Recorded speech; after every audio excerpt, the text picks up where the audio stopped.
have any questions about anything in particular. The test is going to run like it normally does with,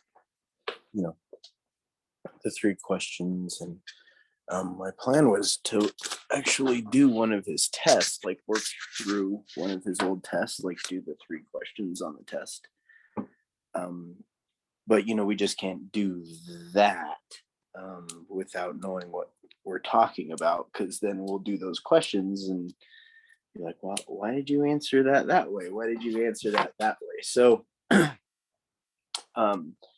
we need to definitely talk about the concepts, but, I plan to, work through one of his, like an entire exam of his.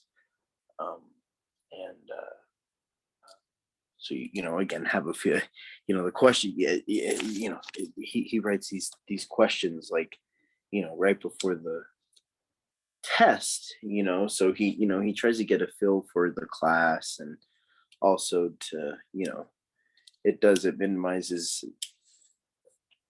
like, that's like one reason why you can't just like hop on the internet and find a lot of the answers to his questions, because he literally like writes them off the top of his head.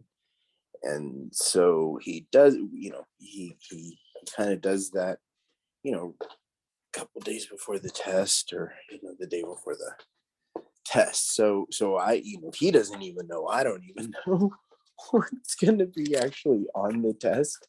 But it's definitely because what he does make me do is he wants, he asked me, you've heard him in class, he says, send me a copy of, whatever review test you're going to do, so that, he does, as he's a very nice grader, but he will, he wants the test to, as you see, we give you answers for everything in here, right? So you get answers, we give you a quiz, but then we give you the answers, we give you a project, but then we give you the answers. And so, the one thing, give your homework answers. So the one thing that we're, just asking you to do is kind of, put forth some effort on that test, so I think all in all, I don't think that's quite a bad thing, even though his tests are challenging. He does that for a reason. But okay, so magnetic, the test is going to be on magnetic fields and forces, right? So we'll start with that, and then it's gonna that's gonna be what the first question is going to be about, and then the second question is going to be about induction.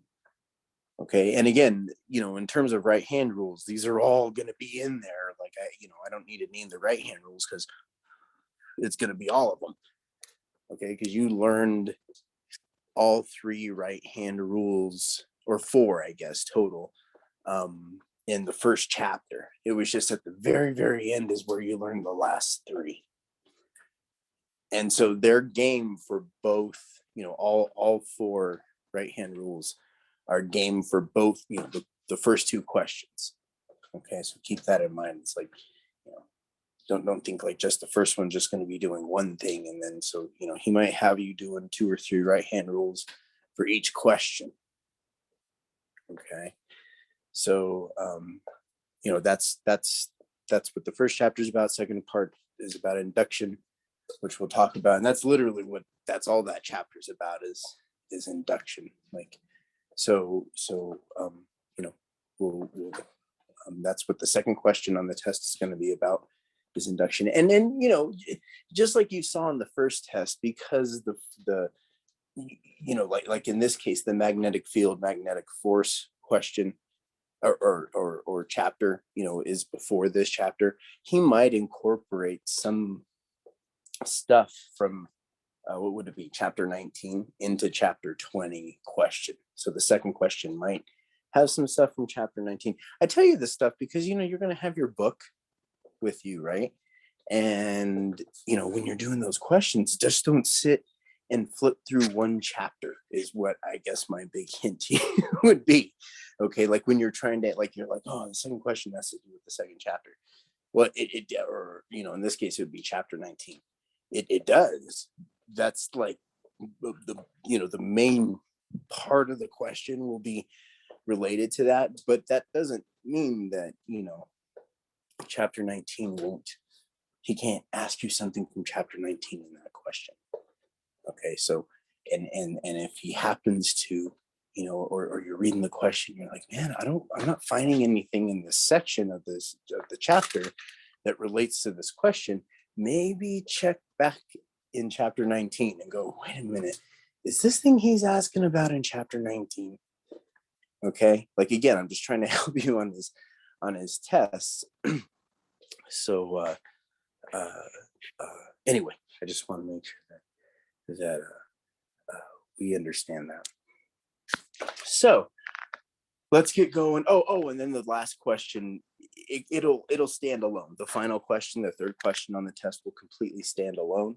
It'll be based off of the RLC circuits, and he's literally going to be just asking you, like I said, we're going to do a question in here, but the question we do in here is going to be like, that one I'll say will be very, very close, because he really can't ask that question in too many ways. And if you even like ask him and talk to him, he would tell you like the third question is the easiest question, because, you know, just as long as you're able to write, you know, potential and current as a function of time, those equations as a function of time, and kind of relate that stuff to the system as it is, then you'll be fine with the question that the third question that he asks you. And also keep in mind, there's probably going to be a lot in the chapter section for the third question that will definitely get you some answers. Okay, so if you're reading the third question, you're like, I don't find this easy at all,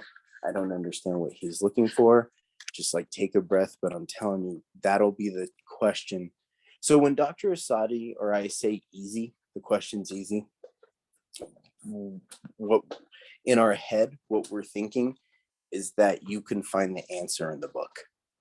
Okay, so the easier we say something is, the more likely you're going to be able to find that answer in the book. So when we say like, oh, this question's really easy, say, oh, okay, so I can find the answer in the book. Then if we say it's really easy, if you hear Dr. Asadi say it's really easy, it's a really easy question, that means you should be able to look through the chapter and literally find the answers for him, like the exact answers. So, and also, by the way, and not that it's a bad thing, but do keep in mind, and I gotta turn that. Do keep in mind, like Dr. Asadi, you saw already, right, that he writes a lot during the test. He tries to help you during the test, right, and give you answers. So do I, right? We try to get you all directed in the right place. But please, if you have questions on the test, ask him. If something's not clear, he'll make sure it's clear. Okay. I think I told some of y'all the story where it was in-person class, but I walked into the classroom.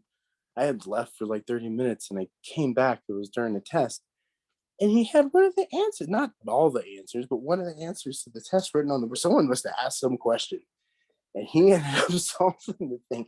I mean, I don't know if the students realized that, but I did. And I went over and asked him, I was like, so you're giving answers away now? And he just looked at me and goes, hi. It's kind of ignored my question. But please ask questions. He'll help you during the test. Okay, so let's get going. Magnetic fields and forces.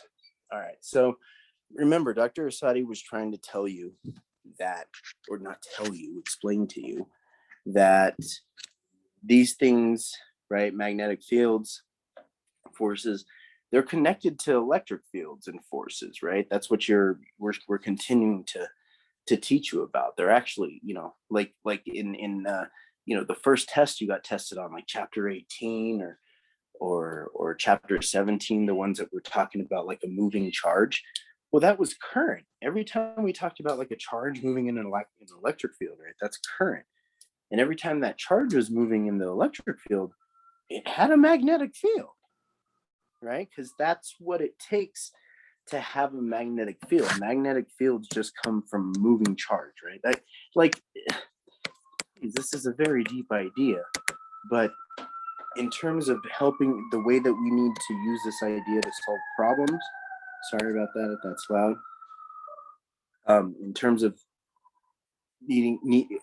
like, what do we need to understand about the origin of mag fields to solve problems? The only thing you need to understand is that a magnetic field, right, it comes from a moving charge. And I mean, it's electrical charge is important to put here, but I don't want that to confuse you. If charge in your head is set, then just keep that away. It's just, in physics, we use charge a little bit different than they do, like, let's say, in chemistry or in biology. It has a little bit different, but anyway, but comes from moving charge. Okay, that's all you need to know. All right, and so, and let me ask you this. So that's the only concept you really need to understand about magnetic fields. But what if I needed to solve for the magnitude of a magnetic field? There's only one way to do it. Yeah, you could rearrange some other equations to solve for magnetic field. Please don't get me wrong. Okay, but there is a very specific equation, and how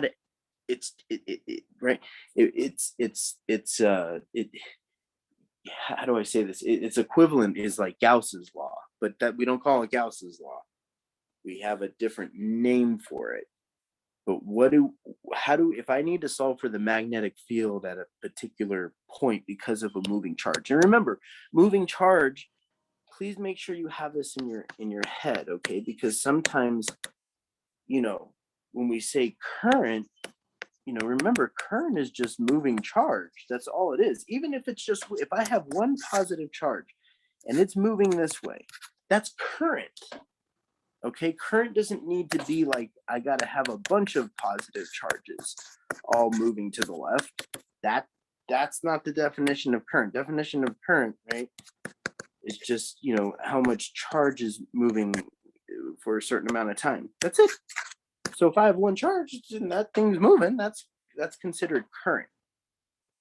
Okay, so you could think like, what if that, to try to help you along here,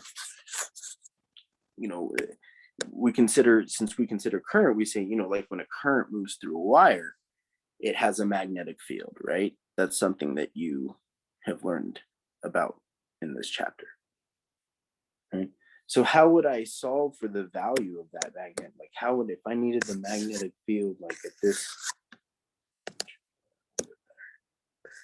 right? The magnetic field kind of like circulates, right? And this is at every point, right? But this is just one point in particular. And let's say you wanted to find the magnetic field like here, right? So that's going to be some distance r, there to there. Okay. What equation lets me solve for that magnitude at this point right here? This point right here. We'll find the magnetic field at that point. What equation does that for me? It's actually, it has a name, but you can give me the equation. And this equation, the reason why I'm starting with this and why it's so important, because when we started the chapter, it started with magnetic force and stuff. We didn't give you this stuff till the end of the chapter, but it's the most important stuff, really, because I think I explained this to you for the last test, is that at the end of the day, we're talking about forces and velocity and all this stuff. Remember, to the universe, the only thing that's important is fields. That's how it looks. So if you're trying to figure out like, what the frick is the point, what are they trying to teach us right now? These past 6, I'm kind of lost. It's really just about fields, magnetic fields and electric fields. Those are the most important things. So that's why I'm starting with it. But also because they have the importance that they do, both magnetic. Dr. Sadi is going to have you use this equation on probably both questions. Okay, because it's important. It's just as important as like Gauss's law, right? I think he had you use that equation. I don't know if it was this test. I've done so many for him, but usually he has you use Gauss's law in the first and second question. I don't know if he did for your test, but and I saw the equation come through. So that is the equation, and that's what we call Ampere's law, right? So Ampere's law,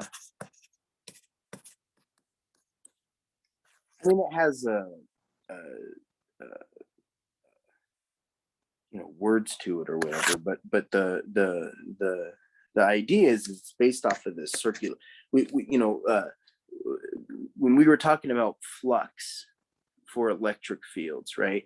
We talked about it in terms of this phi, right? And this phi was just trying to talk about how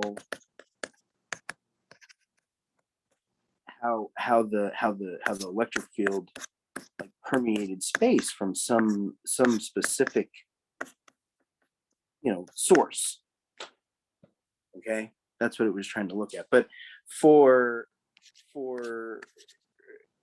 Ampere, right, or what makes this law different is that these magnetic fields, they essentially, well, let me ask you this, like for this entire hoop right here,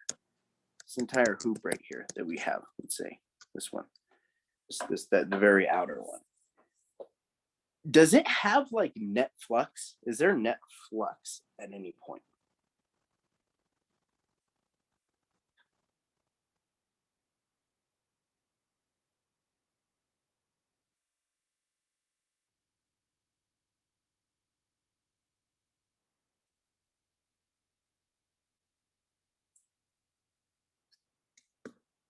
This was also flux.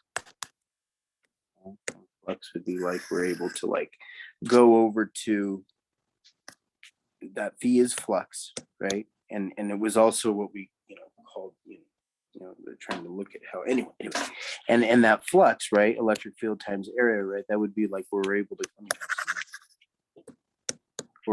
come over. It's not about just having these electric field lines, right?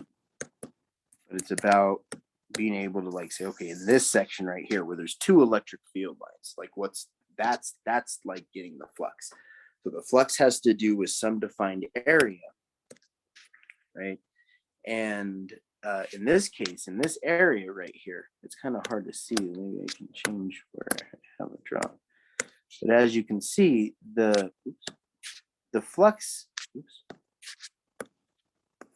well, hopefully you remember, first of all, that the Gaussian surface is essentially trying to represent some fake surface of this actual object here, right? And so what happens is that, with the Gaussian surface, you're essentially looking at like what the electric field lines are at that point.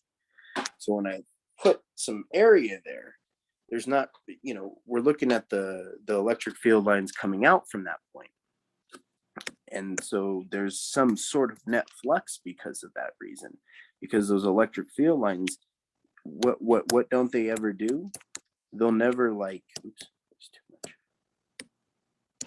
They'll never, and this is my hint to you right now, they're never going to come and circulate back and come back through this spot, right? Electric field lines don't do that, right? They're just going to keep going forever to the right, right? But they definitely, like, on their own, I guess maybe I should say, are not just gonna like. Do you see what I'm showing you right now? Does that make sense? What am I asking? Obviously, you see what I'm showing you. Do you see how I'm talking about like electric field lines don't do this. They don't circulate like this. They don't come back around, because if they did, there would be no net flux. Okay, because the amount of field, if you're asking yourself, Carl, how the heck do you know there wouldn't be any flux? Well, because of the definition of flux. See, the amount of electric field lines that's leaving this surface area, which would be 1, is the same amount of electric field lines that are entering this surface area, which is 1. So the amount of electric field lines that are leaving, coming out of that surface area, are the same amount that are coming in. So there's no net flux. There can't be. You see what I'm saying? If they were just coming outward, which they are for electric fields, which is why Gauss's law works the way it does, then you have net flux, right? Because electric field lines don't circulate like this. They're just we're gonna because of we're assuming our Gaussian surface starts at that point. We're saying, okay, well, the electric field starts at that point, and it just like kind of points away from that point in particular. Right, but then we have some area here. Anyway, this isn't the time to discuss Gauss's law. The point here is to understand flux, because as you've seen, it's incredibly important. And you learned about it in the first chapter, in chapter 19. That's where we were trying to say, hey, this is what flux is. So I want to just make sure we understand flux. So is everyone understanding why, like, electric fields do have net flux based off Gaussian surfaces, because they're essentially entering? Like, do keep in mind, if I had and this is why it's so important that the charge is enclosed for Gauss's law, because if I have, electric field lines that are coming into this box, right? And they're moving through the box, and then they're coming out this way. Well, there's no net flux here, right? Because the amount of electric field lines that are coming into this box are leaving. But you can't use Gauss's law for this situation. I hope you all know that. The whole point of Gauss's law, that's the point of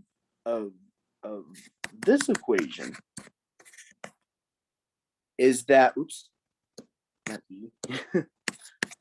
is that it's trying to tell you got to have some charge inside your Gaussian surface. If there's no charge in there, you're not going to have any net flux. That's what this equation is trying to tell you. Okay, and it's right. Look, if there's no charge inside your Gaussian surface, then the amount of field lines coming in is going to be the same going out, and there's no net flux. The only way that there's going to be net flux in this situation is if I take a charge and put it inside this thing, because now there's only one, right? The electric field is in one direction everywhere you look, and it's always pointed outward. It's not, some aren't coming in and then you're going out and coming back in. Do you understand what I'm showing you right now? Does that make sense?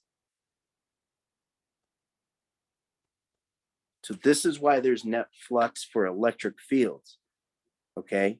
Because, well, just as long as your charge is enclosed. If it's not, there's no net flux. And that's why I just want to make sure you understand. There's possibilities where there could be no net flux, right, with electric field lines, but that's when there's no enclosed charge. That's why this is so important to have an enclosed charge. But over here, see, it's like it doesn't matter about enclosed charge. First of all, it doesn't even matter, right? It has to do with so the fundamental Ampere's law, right, which isn't that flux, it's based off of magnetic flux, is some, we write it like sum of B's, but at the end of the day, we really just treat this as B, but or B net. And then, so that's equal, sorry, I didn't write the first part. That's equal to still this phi, because we're still trying to describe some sort of flux, right?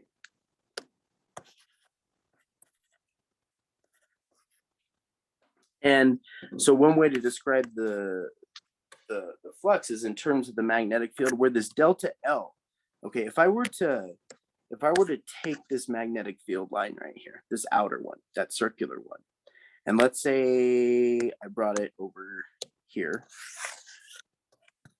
okay, and then let's say I snapped it in half right there. and then I stretched it out. Right. So this whatever this radius, right, whatever this radius was, right, essentially just doubled. Right. This is 2r, right here. And so we can look at it, and not only is this 2r, but this is also delta L. Right. It's some change in length, right? But it's equal to twice the radius or whatever it would be if I were to take that straight wire and form it into a circle. Is everyone following me? I know this is I know this can be a little complicated, so I want to make sure everyone. Well, yeah, we can write the circumference because we know that delta L, we know that delta L is equal to the circumference, right? And the circumference is 2 pi r. So that's how we get there. Does that make sense? So it's a lot of math. That's why I want to make sure you're following. This is not physics we're doing right now. So, right, this delta L, right? We know this delta L is the circumference, right? I'm just writing 2r, right? There's a lot of ways to write this. And so, and yes, essentially this could be written as 2 pi r, but you're going to see it. Sometimes this is going to be written as 2r. Okay, so I just don't want you to be confused of like why it is. But here in this case, we can call this the circumference, right? Not just 2r. Let me write it like that. This is also the circumference, right? This length. I mean, the circumference is the circle. The circumference is the circle.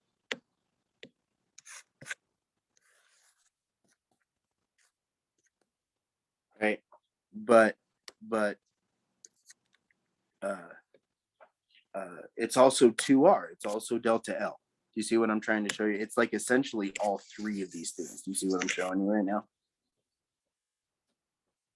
So essentially you could write delta L two ways, and we do.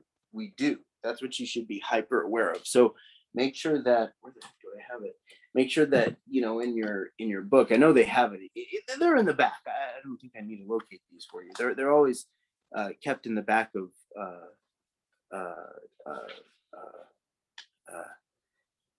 each chapter. I kind of need to look at them just to make sure I'm giving you the right ones. There's so many equations, right? I'm sure as you see, you know, one time I wrote it down because I was like, man, I'm pretty sure we give students like way more equations this semester. It's insane how many more equations like we kind of like give you like in terms of density, like per chapter. So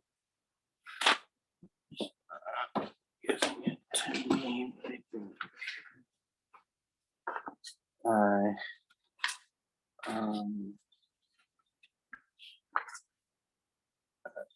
yes, okay, I found it there. They are so. I don't know if you have the same. I have the book that has all the chapters in it, but on the one that has all the chapters in it, like I have the full edition one, it's on chapter 749. A chapter, page 749. That's where they bring them all together. But I'm noticing like not all of them are there. So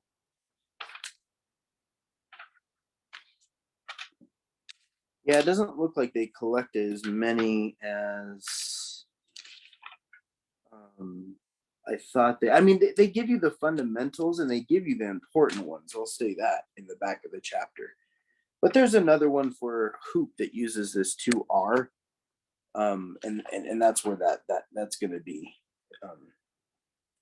used, like at the center of like a circular hoop, because we essentially use the same idea. I mean, this isn't just for even though this is a magnetic field line, this could also be like a circular hoop that has like current through it, right? The idea still sticks. Delta L is going to be equal to 2R to circumference. Don't think that this is, like I said, a physics thing. It has something to do because this is a magnetic field or something. Okay, this is math. I could take anything that's in a circle and make these correlations. That the length is going to be equal to 2R, which is going to be equal to circumference. Okay, that's always true. It doesn't matter. So even if this isn't a magnetic field, but like a hoop, a circular hoop, right? With the current going through it, we can still use the same idea, and we do to build all these equations. I'm going to write them all down for you because I can see that they're scattered through the chapter, and I'm just going to write them for you here so you don't have to. I mean, please write them down. But if you don't write these down, you're going to be kind of searching through the chapter. But so I got to erase this little bit of math that I did right here in front of you. I don't know if hopefully you all took notes. Well, it's on the video. Hopefully you can record.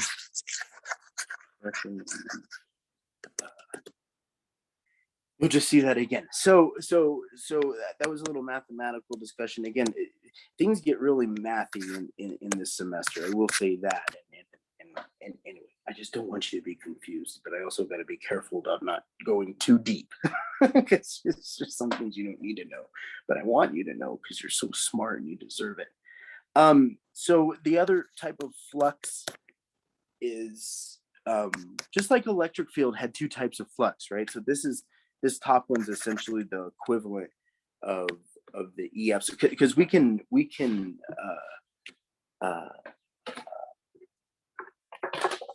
write the I don't even know if they do this for you in your book or not. I think they do, but we can write the top one there a little bit differently, like in terms of area and stuff like this. I guess you don't really need to see the derivation for it. There's a derivation for it, but really there's another way to write this flux, and it's just, and this one's going to look a lot more familiar to you. You're going to say, oh, that's the one we've been using in class, and it is. But you've also been using this one down here in class. Okay, and there's a way to get from that equation to this equation over here. There's a way to do it, but don't worry about it. Okay, and so we'll just never ask you to do it. All this stuff is in your book, though, if you want to. I don't think they showed the derivation, but the equations are there. So because these two things are flux, right, we know that the sum of magnetic fields equals, times delta L can be equal to mu times I. And then this thing, just like, yeah, and you might be asking yourself, Carl, why are you showing us these steps? Why wouldn't you just give us the equation? Why don't you, what? Because Dr. Sadi will give you points for these steps right here. So yeah, you might say, oh, I'm going to write this equation on my test, but you should write these, because if he sees you put these two things together and make it equal to this, rather than just writing, oh, the magnetic field for, a current going through a wire is this. So you could just write this on your test, and you could miss out on all these points over here. That's what if you're trying to figure out what the hell Carl's trying to do, okay? That's why I'm going through I show you these steps. For some professors, right, it's just good enough to know the equation, right? And not taken away from those professors. They're amazing professors, right? Like Dr. Dungana, for example, amazing professor. He doesn't care anything about the way you derive these. You never turn in your work or anything, right? But for Dr. Asadi, right, if some of us are used to a professor like that, Dr. Asadi does not do that, right? Show him these steps, because they're going to get you a ton of points. Even if you get to this equation over here and you're like, I don't know what to do with it, you're going to get all these points for writing all this stuff, versus if you just wrote this and say, I don't know what to do with it. Is everyone understanding what I'm saying? I just want you to know. And that's why those these, the deriving things are, some things are really important to be able to do. But please maximize your points, okay? That's what I'm trying to say. So yeah, so B net is really going to be these are going to be individual, magnetic fields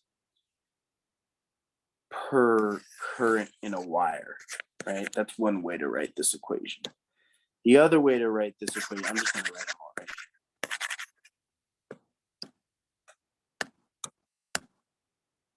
And I'll show you what B net is, and then we're going to actually solve a problem with B net.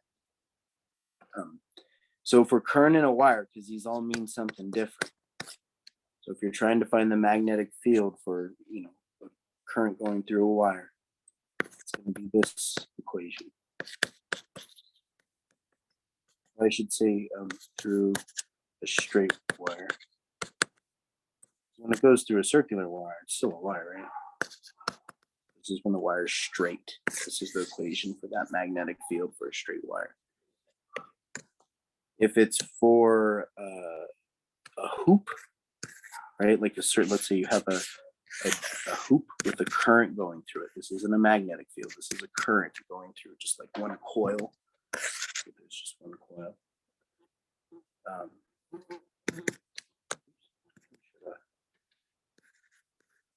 That's going to be, and now you're going to say, oh, okay. See, now you know where the 2r came from, right? I didn't just write this equation. You're not like, why is this written 2 pi r up here? Why is it not written as 2r, right? Because we can write, you see where the 2r is coming from, you're seeing where the 2 pi r is coming from, okay? And the delta L, when you solve for the magnetic field, this always goes on the bottom. So delta L, it can be written a few ways, right? It can be written in terms of the circumference. It can be written in terms of 2r. It can be written in terms of delta L. Okay, it all depends. This delta L can be written a lot of different ways, and that's what you're seeing here. You're seeing that, in the top case, that the delta L is 2 pi r. In this case, it's 2r. Okay, and this is just for a coil.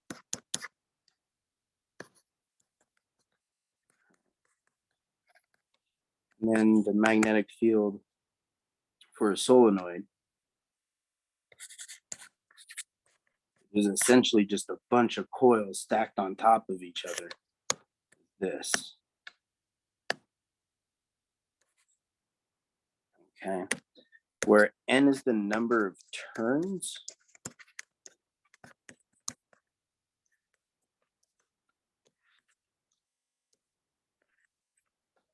and L is the length. Okay, so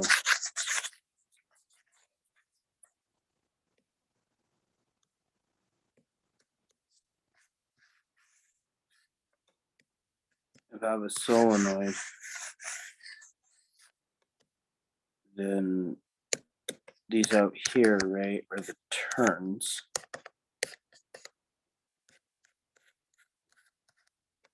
Am I writing it right? Oh, I should just do this. That's what these are. Okay. And then the length is, you might have to recognize these things in a question, in a question that he's going to give you. The length is going to be the like that's what we mean by L here. Maybe I should write it as big L.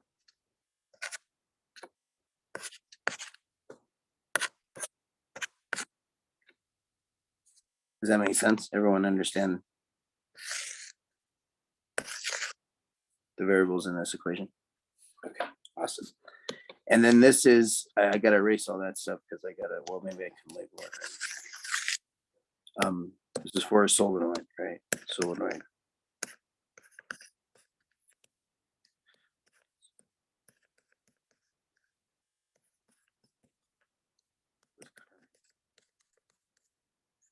So it doesn't matter, right? This is how you solve for individual ones. Okay, I want to stress that real quick. Okay, this is for right. If you have a bunch of solenoids sitting next to each other, right? Well, I can't say that for a solenoid, but if you have, let's say for a wire, if I have a bunch of wires, sitting next to each other, they're going to have some net magnetic field, like somewhere, I could say, hey, what's B net here? And that would be where you'd have to find the magnetic field for this wire, the magnetic field for this wire, and the magnetic field for this wire at this point right here. And then you'd add them all together. But because all three of these are wires, you're only going to, this is the equation you're going to use for each wire. So it's not very hard, right? You're going to say, okay, B1 plus B2 plus B3, right? And then B1, B2, and B3, they're all going to have the same equation, right? You got to have the currents in there and then the direction that they're pointing, right? But because B is a vector, right? Magnetic field and electric field, both of them are vectors, right? They have a direction. And so that's what like B net would be, like adding all these together. Okay, and do keep in mind, like we did in SI, right? If let's say like B1 and 2 are in the X direction, but then B3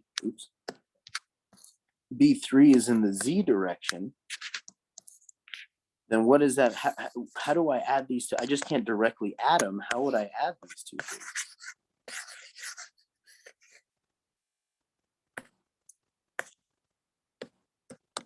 How would I, if I have a magnetic field, because that's what you would end up here. Actually, the situation that I gave you up here, that's what you'd end up with, and we can do it to practice. But before we do that, how would I add, my question really, my question is, it's more of a mathematical one. It's not a physics one. How do I add this vector in the X direction to this vector in the Z direction? Because I can't just like directly add them. I can 1 and 2, right? If 1 and 2 are in the same direction, I'm just going to add them together, right? Because they're in the same plane. But if 3 is not in the same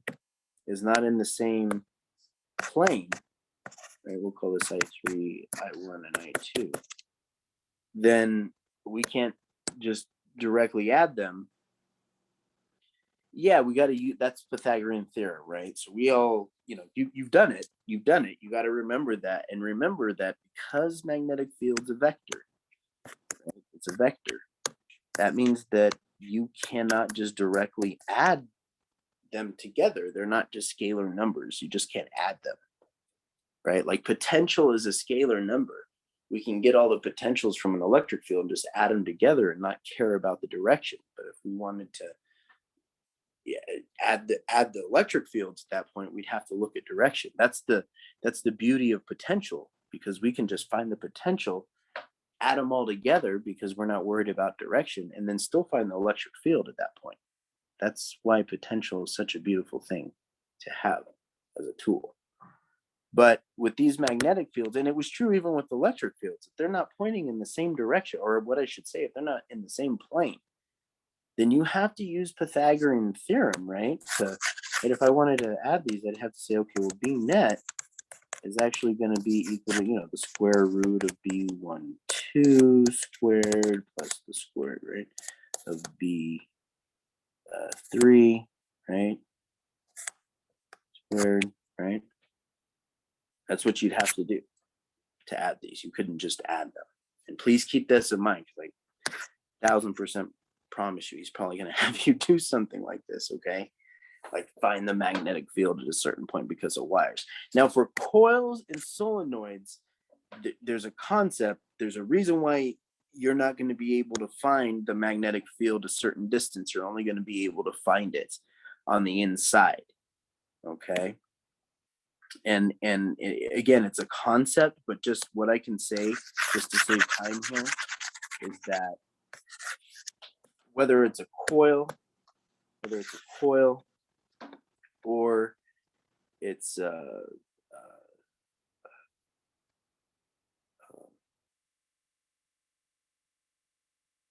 not so much for, I guess, a coil.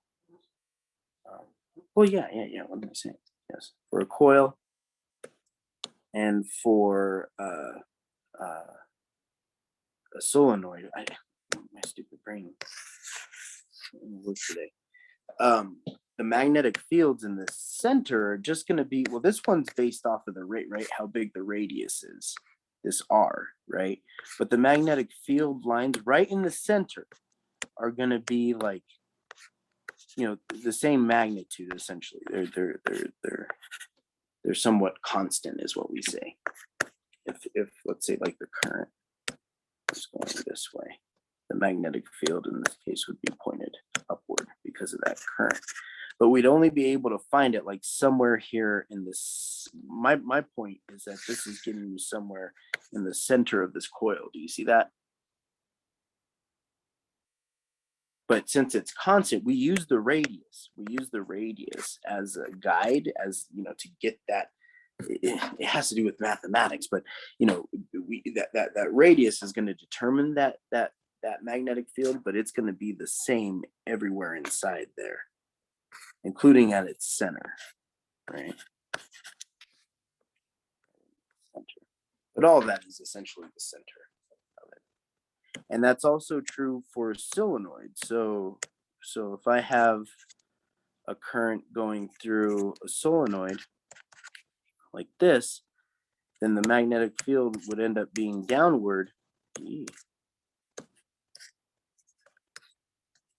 And that would be, again, constant everywhere in here, but you wouldn't be able to find, I guess my other point is that if you needed to find the magnetic field some distance away from this solenoid or some distance away from this coil, these equations don't get them for you. In fact, if you wanted them, we would need calculus, because what they do is they drop very quickly. They go to almost nothing. You're still very close to these things, and there's almost no more magnetic field. It's very, very weak.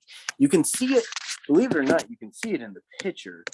Like I said, I don't want to spend too much time on this, but let's say the magnetic field was up, right? So you could see for the solenoid right here in the center, same direction, same magnitude, right? But what's going to happen is that these are going to curl around, and what you see, and it's true, just like with electric fields, is that when these start to get really far spaced apart, that means that they're really, really weak. The magnetic field there is really, really weak because the lines are very close together. But the closer they are together, and as you can see here, right, they're super close together, at the source. It's just it's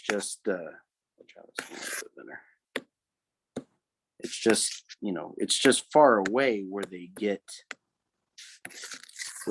weak, right? It's just, as you can see, like here on the side, they're very far away from each other. So the magnetic field strength is really, really weak there. But as you can see right here, it's very, very strong. They're very close together.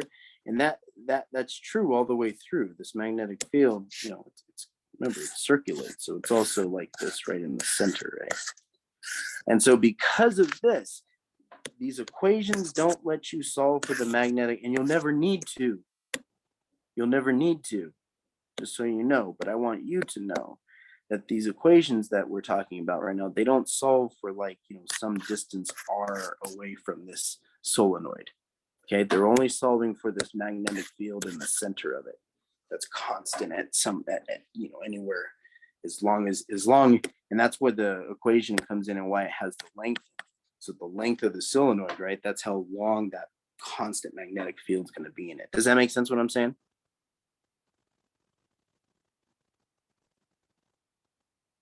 So that's what these two equations mean. Okay, and like I said, I just don't want you to be thinking that this, because for the current, for the straight wire one, this one at the very, very top, that is what that R is. That R is some distance away from the wire. That's what that R stands for. But for these two bottom ones, it's not, okay? These two bottom ones, that's where I do pictures, okay? It's for the center. It's for the center. This is the only one. Maybe I should just put this to a picture where if I have some current, a wire with current going through it, and it has some magnetic field, and if I need to solve for that magnetic field somewhere out here, distance away from that wire, then this equation will do that for me. Okay, but it's just for the top one. Okay, I think we're good with that. Just make sure you understand that, okay? Because he could very potentially have you use I've seen all three of him ask questions using all three of these magnetic field equations. Okay, he's not picky about it. Okay, he'll use all three on the test. All right, and then like I said, be able to net them together for B net. Okay, so that's Ampere's law, right? That's the magnetic field. Now, we were talking about it, but let's practice it, right? The right hand rules. Now, we're doing these again in a little bit different order than you learned about them, because the way physics is taught, they teach the force first because it's a little bit easier to digest, and you can get to know the right hand rule a little bit more. And then we show you magnetic fields, but I'm starting with magnetic fields because of their importance. And so the magnetic fields, if you weren't aware, okay, make sure you are now, that the magnetic fields, they have two right-hand rules, like just two right-hand rules to solve for the magnetic field, okay?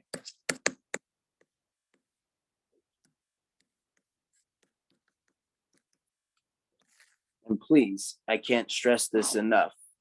Like, I would care less what I look like or trying to get, I'm telling you, there's no, I guess the point I'm trying to make is because we see a lot of students, we don't know why, but they refuse to do these right hand rules. Like, well, we're sitting there like in class during the test, and they're like, don't want to do the right hand rule. They're just like looking at their hand, kind of trying to do it or something. It's like please trust us that you can't think your way through the right hand rule. Okay. There's a reason why we use our hands, because if we could think through it, we just say, do this and think this way. Okay. But you've got to if you don't do these right hand rules and get comfortable with them, you will not be able to answer questions on the test. Like, it doesn't matter what equations you have. You'll sit there and have all these equations and you won't know what to do with them, because he's going to be asking you, like, what direction is this? What direction is this? And you won't be able to, like, let's say, if I need a net magnetic field at a certain point because of some wires, well, it's all good and fine if I know the values of the current going through these wires and all that stuff, right? But if I can't figure out their directions at that point, I'll never be able to net them together, because I don't know if they're adding or subtracting or if they're in the same plane or not. And the right hand rule is the only thing that gets you that. So you could know all the numbers you want about these three currents. You could know anything, everything, and still not be able to solve for the magnetic field right here, because you can't do the right hand rule to get the direction. Okay, so that's why that's so important. Okay, to be able to do these right hand rules, because they get you directions to essentially be able to do the mathematics you need to do. So for current, or let's say, right, because these right hand rules, please be vigilant of this. These right hand rules, they connect directly to each one of these equations. Okay, we don't follow the equations to do the right hand rule, but what you should know is that I'm about to give you a right hand rule for this top equation, and then the next right hand rule I'm going to give you is essentially for the two bottom ones, because like I said, the bottom ones are trying to do something different than the top one is, right? So we got to have a right hand rule for the top one, and then we got to have a right hand rule for the bottom one, because they're doing something different. Okay, like I said, one's about the magnetic field at the center, where the other one's about the magnetic field at some distance. That's what I mean about doing something different. So the right hand rule for a straight wire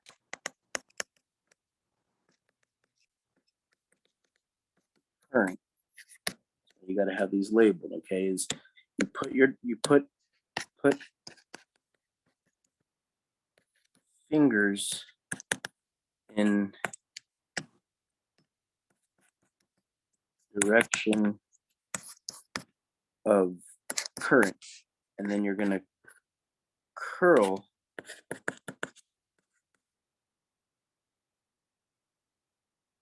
maybe I should put naturally, because it's once your fingers are in the or I'm so sorry, I said fingers, what am I saying? It's thumb direction. I'm so sorry about that. I've had a really long day already. I apologize about that. But thumb direction, I'll catch my mistakes. I'm so sorry. I was thinking we have to do finger direction here, but that's not the first part. Okay, so put thumb in direction of current. So apologize about that. And then naturally curl your fingers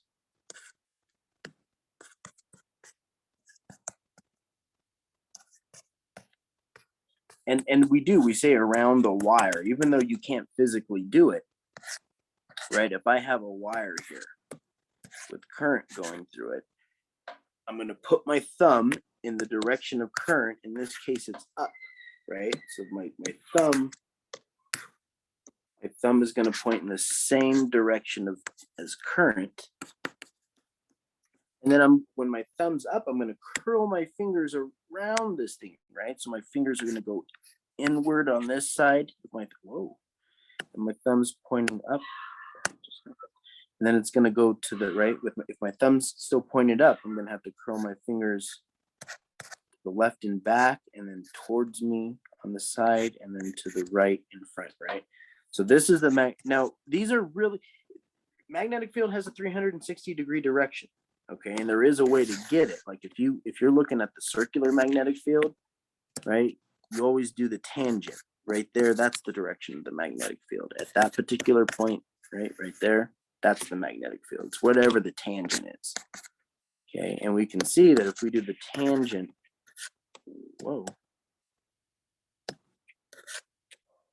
on the sides, that they're pointing up, down, left, right, essentially. Right. We're kind of getting here. But there's 360-degree. I just want you to know that. But these are typically the ones you're going to be concerned with. The ones that either on the left or jeepers, right, back, left, and front. Okay. Or if you have a wire, with current that's going to the right, you want your thumb in the direction of current, and then you want to naturally curl your fingers again around this wire. So at first your fingers would go inward, then in back they would go up, then you'd curl them forward on top, and then you'd curl them back down in front, right? So these are the directions of the magnetic fields again, right? This is the magnetic field on the bottom. This is it on the back. This is on the top, and this is on the front.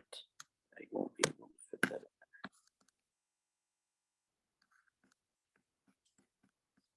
in. Okay, so just make sure that you're able, because we might ask you what's the magnetic field in back, and it's just not about, if you needed the magnitude, you would say, oh, the magnitude is going to be this, and this R is going to be like whatever distance this is away in the back from this wire, right?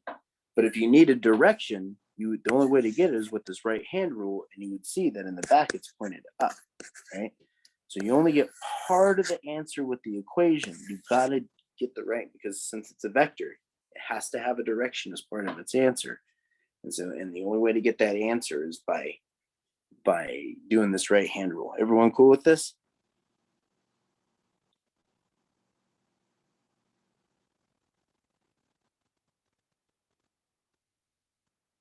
Any questions?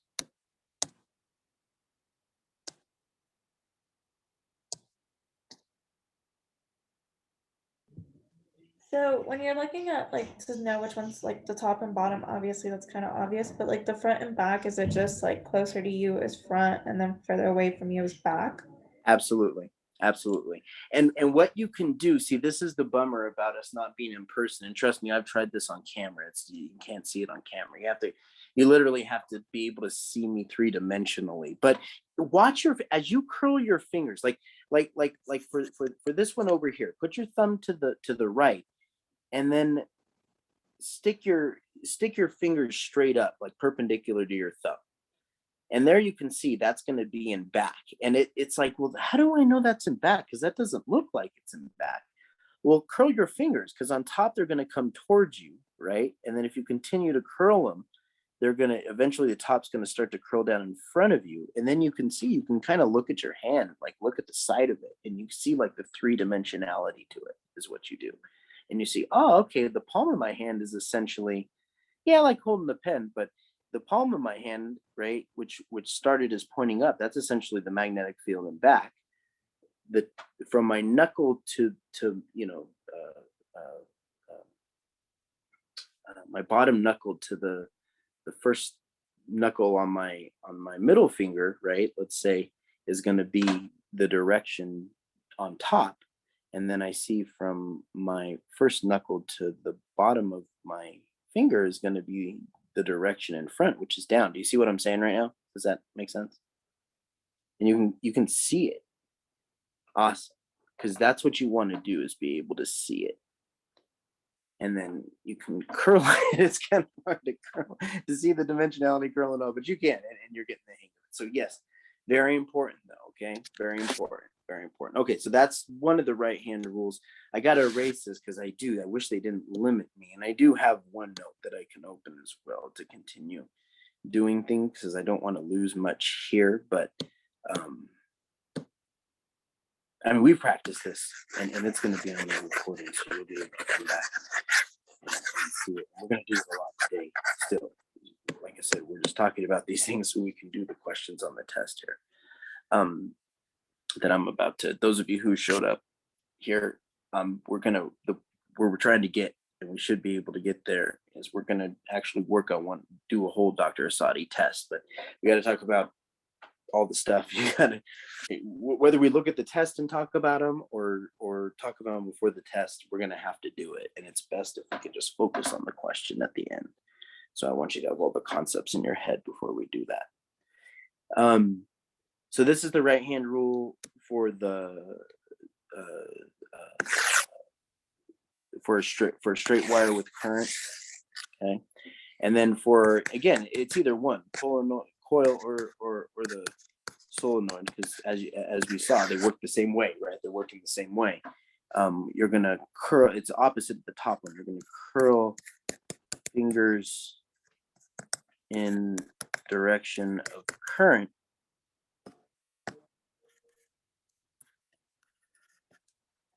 and thumb direction after finger curl is mag field direction. Remember, this is only getting you the magnetic field on the inside for a coil and solenoid. Remember, straight wire we talked about, okay? But this is only on the center for the coil and solenoid, okay? So if I have a coil and the current, that's the direction of current, right? So in front, it's to the right. Over here, it's inward, I guess we could say. In the back, this is current that I'm drawing right now, is to the right or to the left. And then, on the left-hand side, it's coming out at us. So that's current direction that I have drawn. So following this right-hand rule, which direction is magnetic field going to be? If you just curl your fingers in the direction of current, which way does your thumb end up pointing? So I got one up.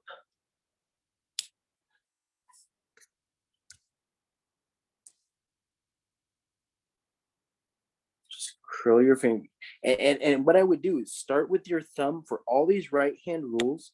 Make sure that you start with your, like in this case, you could start with your fingers pointing to the right. But what's important for it's not just these two right-hand rules, it's the other two as well. Very important. Your thumb, this is your thumb.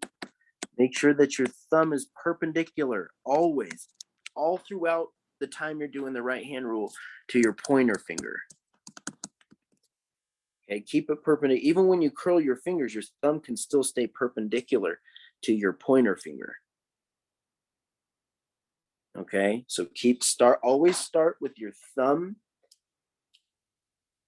perpendicular to your pointer finger. No, see, that's the thing. That's a great question. So I just got a question asking, will we always get told current direction? No. See, that's the thing about this magnetic field, or about these right-hand rules, and this is also true about the magnetic force right-hand rules, is that you can actually, you can get magnetic field direction and show us current. So it's one of the two, I guess, maybe I should say. So we'll either give you current direction and you'll be able to get magnetic field direction, or we could tell you, so we could, so first of all, let's start with the answer here. So correct, the magnetic field would be up here. Okay, if you curl your fingers in the direction of I, B would be pointed up here. Okay, but what if I told you, right? What if I had a coil, and I told you that the magnetic field was pointed to the right? Which way is the current in this coil? Or hold on, I don't want this to be where it looks kind of three-dimensional. Let's say the magnetic field is coming out at you. Okay, pointed directly out at you. I just wanted this to be clear. Which way is current? Again, this is magnetic field. Which way is current in this coil right now? So clockwise or counterclockwise? It's kind of hard to say left or right here. Clockwise or counterclockwise? Because it's going to be moving in the circle, right? It's either going to be going this way or it's going to be going this way, right?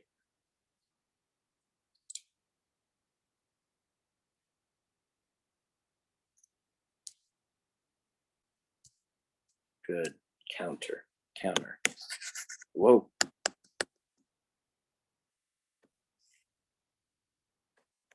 It's going to be going counterclockwise, right? So if you stick your thumb out at you, your fingers can only curl one way naturally, which is this way, which is the direction of current, which is counterclockwise. Does that make sense? And so why is that important? I would say out of all the right hand rules, this one right here is the most important because you kind of use it in every chapter, but this one's really important for induction. Okay, because what's going to happen, or as you've already seen, right, is that you're gonna be concerned with like induced magnetic field, right? But the only reason why you're concerned with induced magnetic field is because you know the original magnetic field and you know what the induced magnetic field should be doing. And so because of that, you can use that knowledge, right, to do this right-hand rule and essentially get the direction of current in the wire that we're asking you about. Okay? So it's a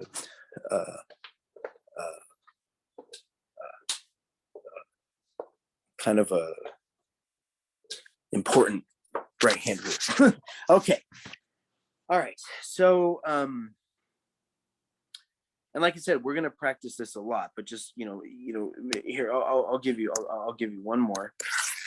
I had a solenoid there, but that wasn't the best one. Because that was for a coil we just did, right?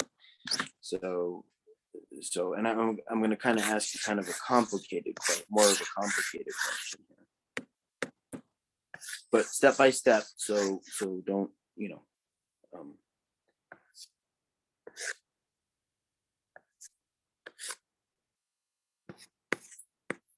these details aren't so.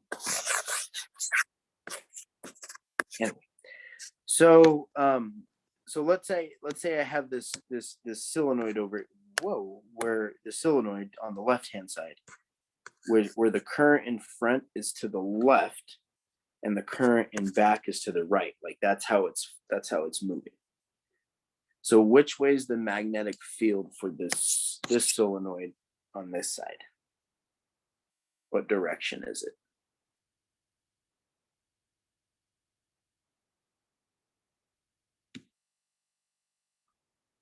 The magnetic field. This is current right here.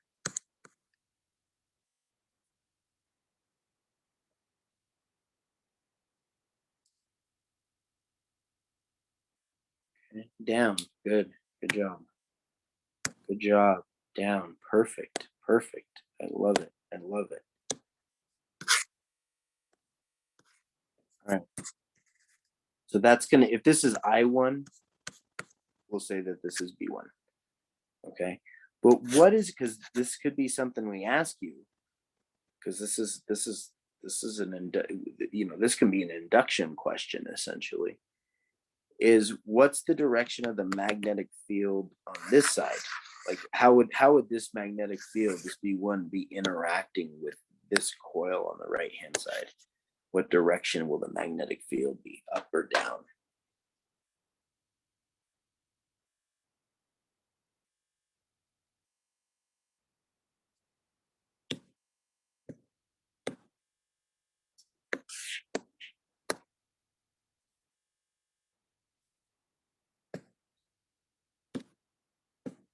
Good. Up, right? Because it's going to curl, right? We know that magnetic fields are circular. So it's going to be pointed up here, right? And then curl back down, right? So it's downward by the source, right? This is the direction of B1 over here. It's downward. But over here, what? Not B2. B1. It's pointed upward. Does that make sense? It's the same magnetic field, but because it circulates, right? That's how we know the direction on the right-hand side. Cool? And you may be saying, Carl, I thought we couldn't get the magnetic fields a certain distance. Like, what if I need to solve for this magnetic field over here? Well, that's a concept thing. And what happens is we build these things out of typically some sort of conductor, like iron, or I'm so sorry, some sort of like something that's already like naturally magnetized. As you can see, there's a lot of ways to, just because something isn't naturally a magnet doesn't mean we can't make it one, right? You put a current through anything. It doesn't matter what that material is. You put a current through it, it's going to have a magnetic field, which means you turned it into a magnet. Make sure you understand. It's very important. That's what we're saying, right? And so if you have something like iron that's already like magnetic, right? What it's going to do is the reason why we wrap these coils around something like iron is because it'll keep that magnetic field strength it'll actually maintain that magnetic field strength. And so whatever it is here in the center, it's going to be that value over here. So we're still using, if I needed B, it would still be, for over here, even though, B1 we see is on this side, but I needed B1 over here. You'd know the direction was up, but you'd still be able to just use this equation. What is wrong here? There we go. Because yes, this is the magnetic field right here in the center, right? But because of the way we make these, it's going to make sure that that's also the magnetic field. It's because of the way it's built, okay? Everyone cool with that?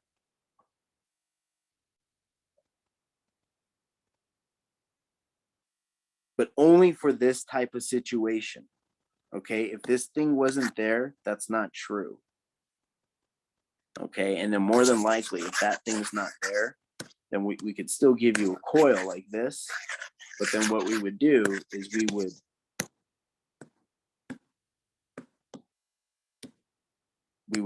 like maybe like drop a ring, like let's say this is like a circular wire. We would drop it down, and so as it moved, because this right here would still have its magnetic field, right? But as this coil moved through on top of it, right, it has this constant magnetic field that's there, right? But as the coil moved from the top to the bottom, right, it's gonna increase, and then it's gonna be some constant value, and then as it starts to move away from it down there, it's gonna decrease, right, the flux. But only at the top and the bottom, right? So we could ask you questions like this about like dropping. And there's all kinds of scenarios here. I'm just giving you one. There's a ton of different types of scenarios here with just one coil and or one solenoid and a coil. But in this case, right, I'm saying this, like he could make this this thing could be hooked up to an AC source, and then there's going to be a change in flux all the way down for this thing. So it really depends on like. Anyway, I don't even know if he's asking this question. I'm just giving you examples here. So why you got to know what we just did, okay? That's why I'm giving you these examples. All these different questions he could ask you. If you don't know this right-hand rule, you're not going to be able to get that magnetic field direction. And if it's a flux question, you're not going to be able to do anything, because if you don't know the direction of the original magnetic field, you're not going to be able to get the direction of the induced magnetic field, and you won't get direction of current. Like, it doesn't matter what equation you have, you'll never be able to get them, okay? Because it takes the right-hand rule. So that right there is the right-hand rules for magnetic fields, right? And these are the equations that go with those right-hand rules, okay? Everyone cool with that? And yes, we did mention over here, and I didn't erase it for that reason, is there is another way. Again, need to know how to derive it, but you should know that, yes, there is another way to talk about flux, which I'll talk about here in a second.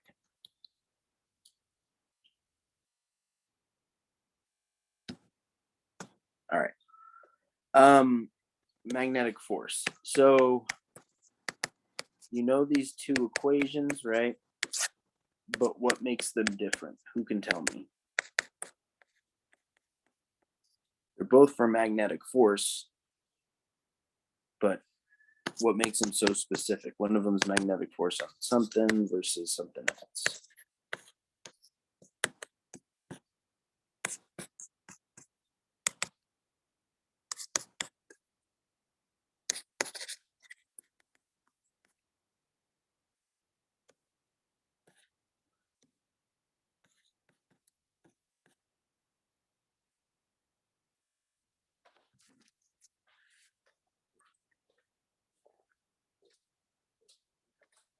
What's the difference?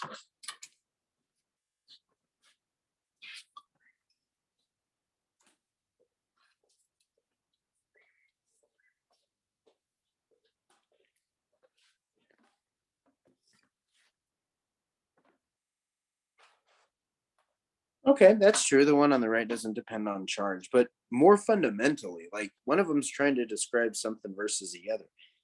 That goes along with what you're saying right now. The answer I'm looking for goes along with what you're saying. That's not quite, I mean, you're giving, and what you're saying is 100% correct.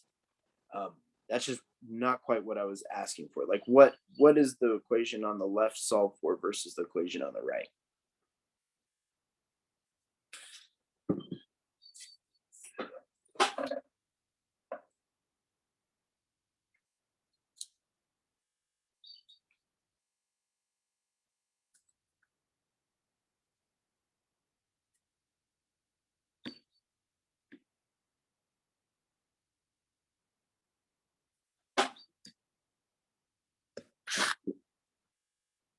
No.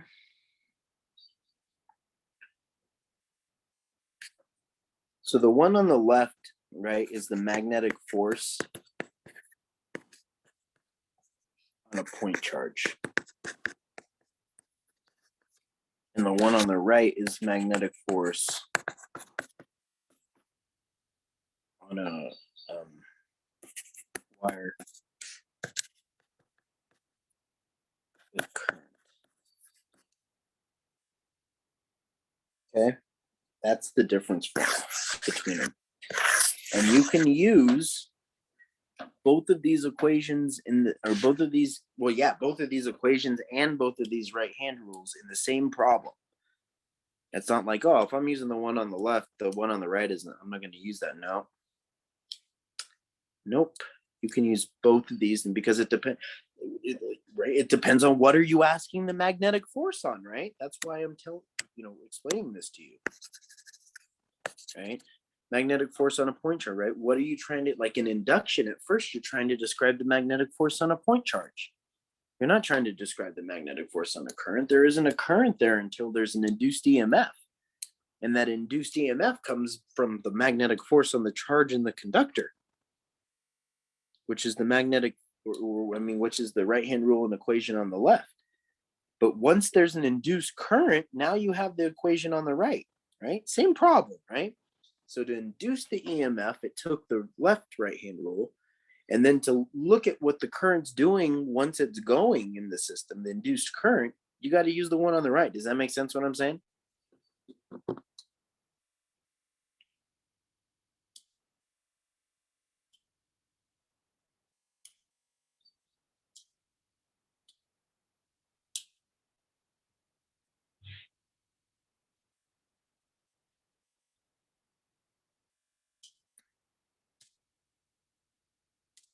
You see the difference here? It's really important. So both of these work the same way, right? In terms of right-hand rule. If you need to solve for magnitude, it's literally just like putting the numbers in there. What is the angle going to be, though? Make sure we understand that. Like, what is this angle right here? Because you may have it. You may need to use it. What is this angle right here?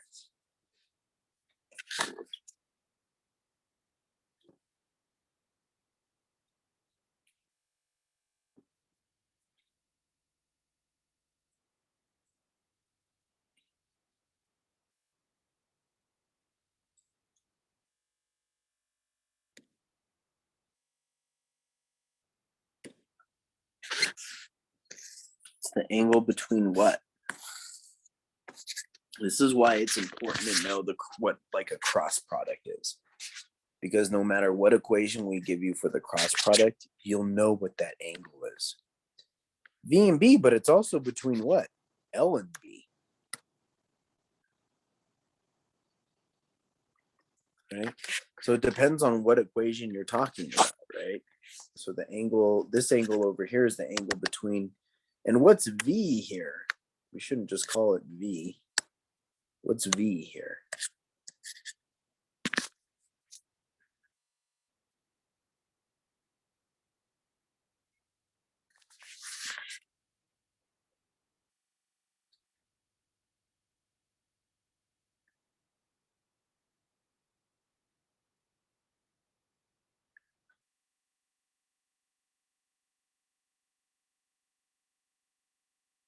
No.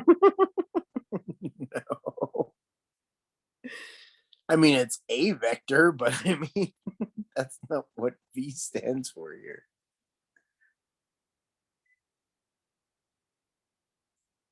No, not voltage.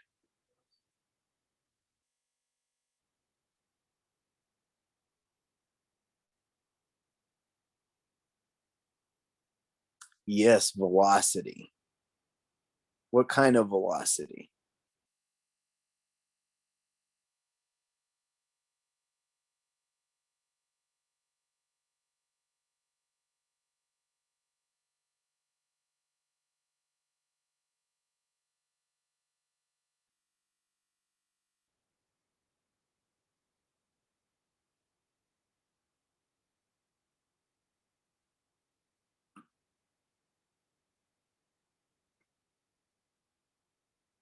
If someone ever asks you what kind of velocity, you know, a few things should be going through your mind.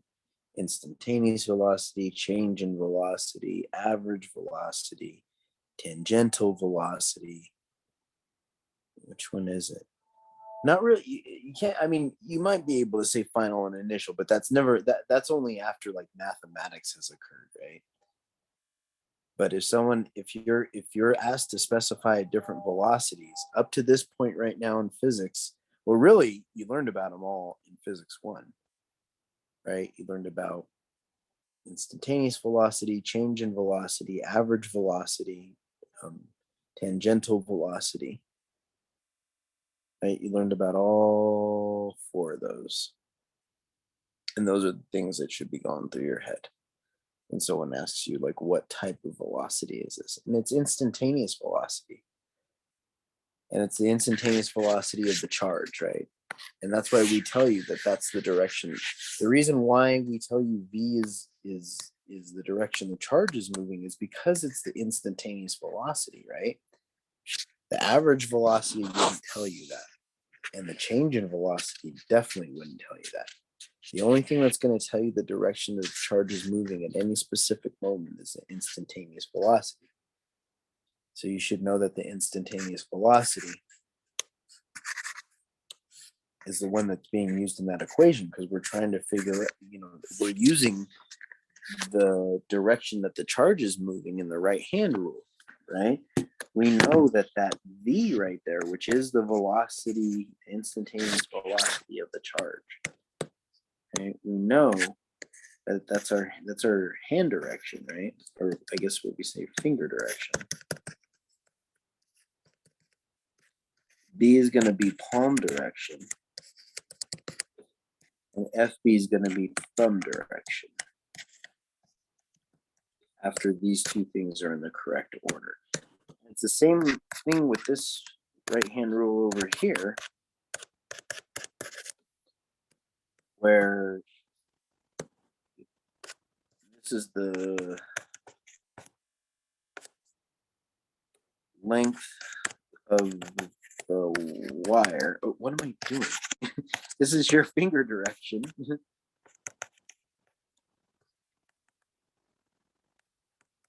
So you just literally face your palm in the direction that the magnetic field is pointing, right? So your palm, right? You have the back of your palm and then the front of your palm, right? I guess, or the back of your hand and then your palm, right? Maybe that's a better way to say it, because if you call the back of your hand the back of your palm, that doesn't make any sense whatsoever. So you got the back of your hand and you got your palm, right? So your palm has a direction, right? Your palm can be facing up. Like if you face your palm upward, it's facing up, right? Towards the ceiling. Or you can face your palm downward. You can face your palm left, right. You can face your palm towards, like if you're telling someone stop, you're facing your palm towards someone. Yeah, great question. So that's what palm direction means. That's the same over here. That's going to always be magnetic field. And this is thumb direction. Now remember, in order to do these right hand rules, you got to make sure that you always, it doesn't matter what right hand rule you're doing, your fingers start in, you want your four fingers pointed in any particular direction. It doesn't have to be to the right, but that your four fingers are aligned with themselves and your thumb is perpendicular to your pointer finger. Every right hand rule, doesn't matter if it's these two or the other ones we did, you should always start however your starting orientation is, which is always going to typically be your finger direction. You're going to put your fingers in a certain direction. You don't care which way your palm and your thumb are pointing. All you care about is when you put your fingers in that particular direction, that your thumb is perpendicular to your pointer finger. Or if you put your thumb in a particular, if you do have to do some other orientation, like put your thumb, your starting orientation is I got to put my thumb in this direction. Well, put your thumb in that direction and just worry about your thumb direction at that point. But as your thumb is in the direction you want it to be, make sure that your fingers are just perpendicular to it. It's very important. Okay, and then you can curl your fingers, or in this case, we don't do any finger curling. I know there's some directions that tell you to curl your fingers, but you don't need to. Just as long as your palm is pointed in the correct direction, your fingers are pointed in the correct direction, your thumb is perpendicular to your pointer finger, you don't need to do any finger curling. Okay. And so with these, right, we have, if I have a charge, right, and it's sitting in let's say that charge is moving upward, right, but it's sitting in a magnetic field that's going to the right. Not sitting, moving. Which way is the force going to be on it? Using this right hand rule, since it's a point charge, we're going to use the one on the left. Right, so we want to put, since V is right, the charge is moving up, the instantaneous velocity of this charge is upward. We want to put our fingers up, and we want to make sure that our thumb is perpendicular to our fingers. That's all we care about is our finger direction right now, and that our thumb's perpendicular. And then what we want to do, so right now, your palm is facing the screen. And what you want to do is you want to spin your hand so that your palm is facing the right of your screen. And when you do that, right, your essentially your fingers are going to be pointed upward, right? Your thumb is going to be pointed inward, right? So your thumb is going to be in, right?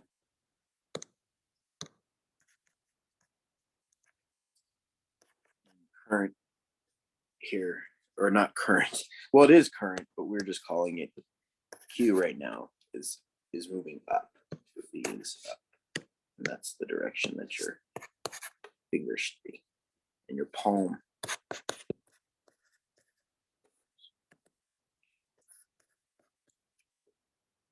is to the right. So your thumb, we said if your fingers are in the correct direction, your palm's in the correct direction, your thumb is going to be the FB. So in this case, FB is inward, right?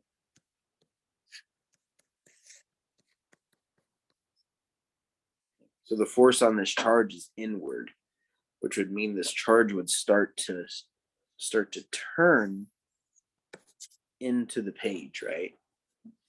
That's what that means. And then it would continue to just circle in that plane.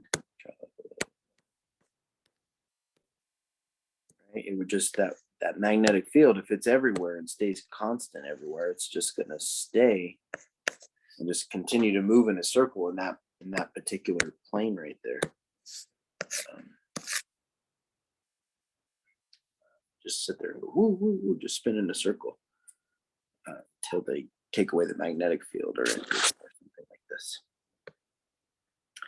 for the charge. So, okay, so that's how we use those right-hand rules. Those are the equations that go with those right-hand rules. Again, there's a lot you could do with them, right? There's a lot that we could talk about. There's a lot of very important equations that go along with all this stuff, but those are the fundamental ones. But make sure that you understand, because there's a lot, like I was saying at the beginning of this, you have to, right now, you got to have a good amount of equations in your head right now. That it's quite a bit of them. So, I could never sit here and talk about every single one, but they're all game for the test. Like torque, right? That's game for the test. I mean, I can sit here and talk about it, but we might not get to the test that I wanted to work on with you. We could talk about every single little thing in here, but that's, that takes, as a lot of time. We only have 4 hours in here. So, make sure you go through these equations. And if you don't understand something, let me know. Because, there's equations for like, and if you've been coming to SI, then you know all these things, because, in SI, we go through every little equation in detail. So if you came to SI, you definitely have all these equations in your notes in detail, know how to understand them. But it's impossible for me to do it in a review, right? So just keep that in mind. Make sure that you understand these other equations that are there. Like I said, for example, torque. The magnetic force on in a for like a mass spec, right? Because there's you can kind of derive an equation, kind of using the relationship of this circular motion of like a charge in a magnetic field to kind of derive an equation for what we call a cyclotron or a mass spec, right? So make sure that you know how to do those, because there's a lot of equations to talk about still. So next thing is flux. And so, well, not flux, but induction, right? Which is chapter 20. And so here, the best thing to do is to start with, we can sit here and describe a lot of things, but what you really need to understand is this process. It's super, super, super, super crucial that you understand this process. Okay, so in order to get in induction, right? And what do we mean by induction? Maybe I should say a little bit more there. We're talking about induction of current in a conductor that's moving in a magnetic field, right? That's what we're talking. Like if you want to, have words for everything, right? It's the,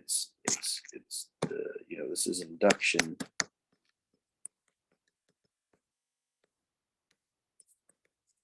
of a current in a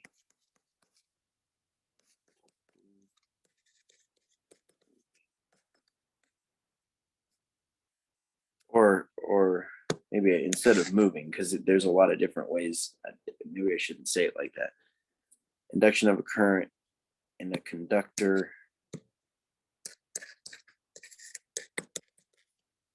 with a magnetic change in flux. That's probably the best way to say this. So this process that we're about to describe is induction of a current, right, induction of a current in a conductor with a magnetic change in flux. Okay, so how does that work? Well, the first thing you need, you gotta have this, is a B original, right? And what's a B original? It's a magnetic field that's already present, right? Mag field that is present, right? Now, do keep in mind, he might not just give you this magnetic field. He might not just say, oh, there's a wire sitting in this magnetic field. In fact, 9 times out of 10, that's the last thing he's probably going to do. So this B original is probably going to, be coming from like some wire. And we're going to be actually looking over here, but there's going to be some magnetic field that exists over here because of this wire, right? Right? We might be looking at what's occurring over here. Like we might have some sort of like, like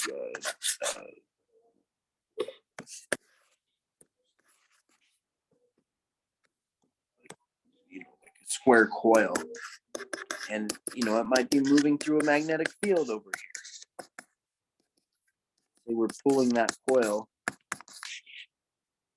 through this magnetic field over here. Well, if we're pulling that through the magnetic, this could be the source of it. And in order to get this magnetic field strength, we're going to need to know this, right? Because that B is going to be connected to this equation that we talked about here at the beginning, right? If you need that R is some distance from this wire, right? So sometimes that original magnetic field isn't going to always be given to you. Sometimes you're going to have to figure out what it is. Okay. Sometimes it will be given to you. I don't know. Depends on the question. Okay.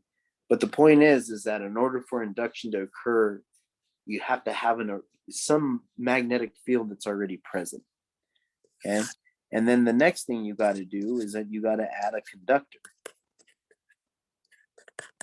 which should make sense since this is induction on a conductor. And remember,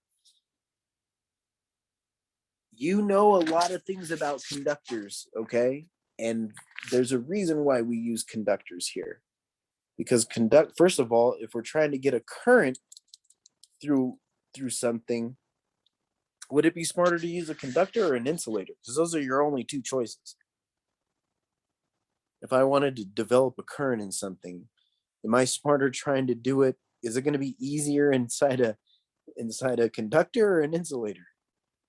It's going to be the easiest. Yeah, a conductor, right? It's obvious. Like, yeah. Why do you want to make your life hard? Conductors, that they're going to do it for you because of the electron delocalization, right? That's what you learned in the chapter 18 and 17, is that there's electron delocalization. These conductors are able to allow their electrons to kind of just move around on the surface, right? And if you essentially push on those electrons, they'll move, right? Push on them with a certain, what we call EMF, which is just a potential, right? So be original, we add a conductor, right? And when we add a conductor, we get flux. Now keep in mind, before we got flux with some sort of Gauss's law, right? But here the conductor is the thing. Like if I have some sort of magnetic field, right? The flux is going to be determined by the conductor. If I have a circular conductor, then the flux is whatever field lines are inside the conductor. Okay, that's what the flux is going to be. All right, so there's no Gaussian surface here because it's the conductor, it's the area of the conductor that's going to be the area that we're going to use for our flux. Everyone cool with that? And that's by adding a conductor, you get the flux.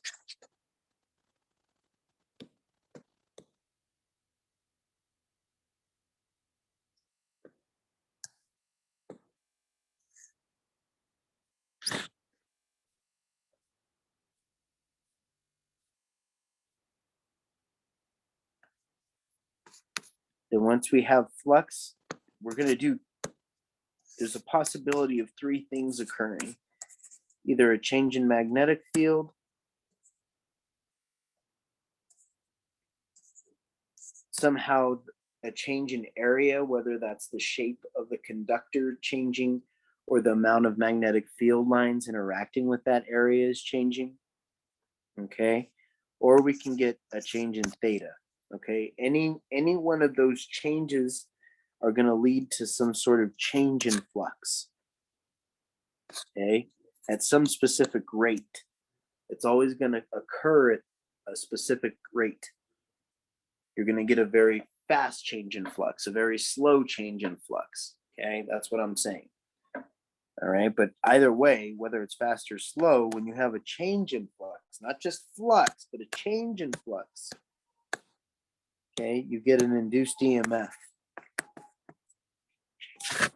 And once you have that induced EMF, that automatically, like I was explaining to you, once this process occurs right here, it's like heat in your house during the wintertime. Okay, you can close all your doors in the wintertime, keep the heat out, but if you open a door, the heat's going to go right. You can't stop that. It's not like, whatever you do, there's nothing you won't be able to stop that process, right? That's why you have to keep your heater on during the wintertime, because you're constantly fighting that. No matter how good your insulation is in your house, if it gets cold outside, the heat's being pulled out of your house, right?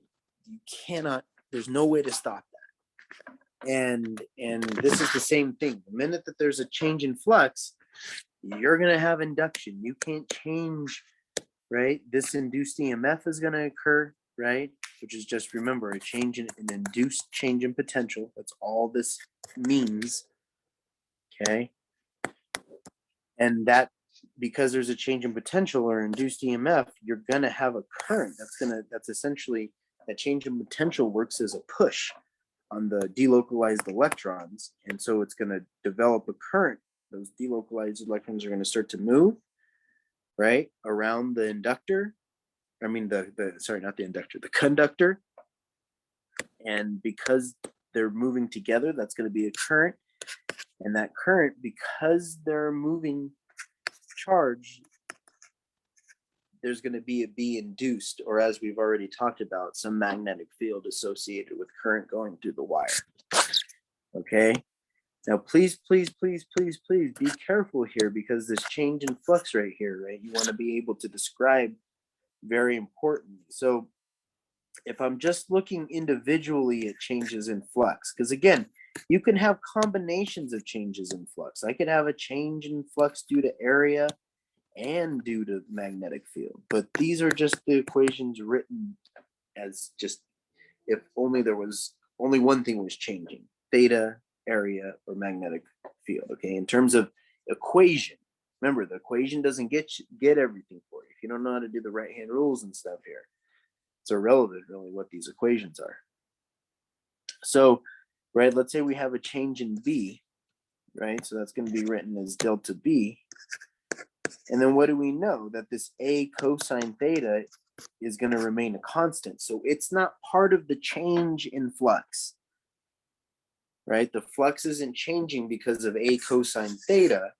The flux is only changing because of this delta B. Okay. So if you got to write an equation in terms of like, in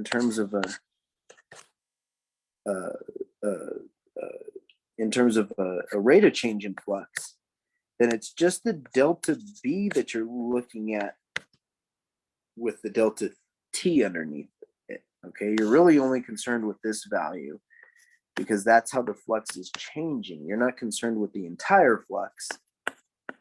You're only concerned with how the flux is changing. Does that make sense what I'm saying right now?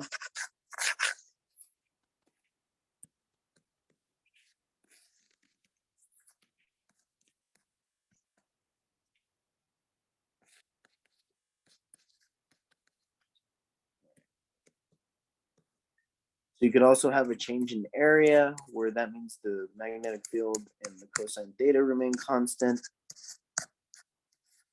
that equation would be written like this, where only the delta A, delta T is going to be the change. B cosine theta is going to be the constant. Okay.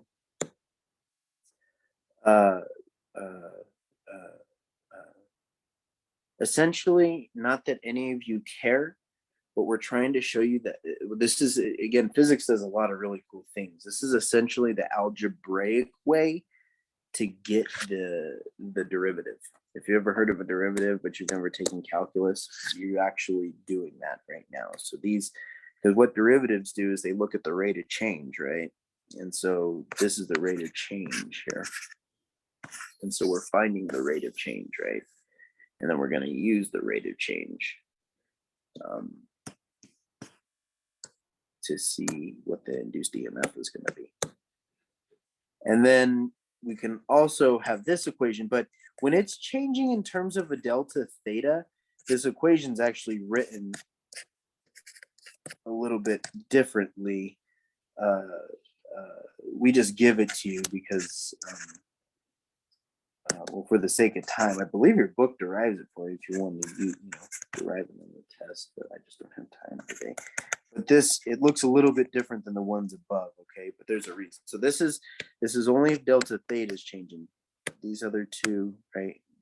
When delta theta is changing, it, this equation looks very different than the two above. But trust me, this is gonna, if there's a change in theta. And remember, how can there be a change in theta? The only way that there can be a change in theta is if the conductor is spinning in the magnetic field. If it's not spinning, then that means the angle between B and A is not changing, right?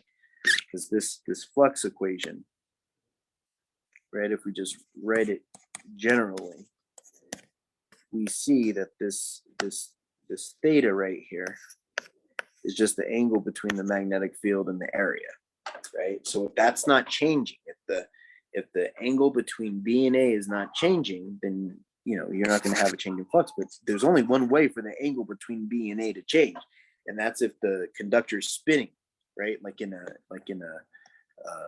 generator. But for a generator, the induced EMF has this very specific equation that I have written for you right here. Okay, yeah, you could write it as like delta theta, but remember, delta theta is equal to omega t, which is like how this omega t is getting in here. So if you don't know how to make those changes, it's good to just know this equation.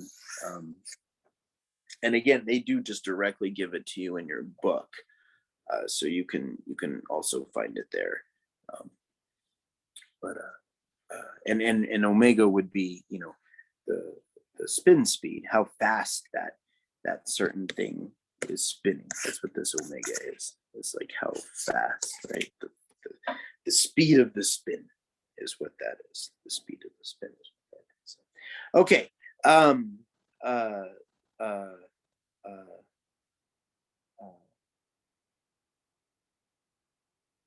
Yes. So those are the equations that go with us.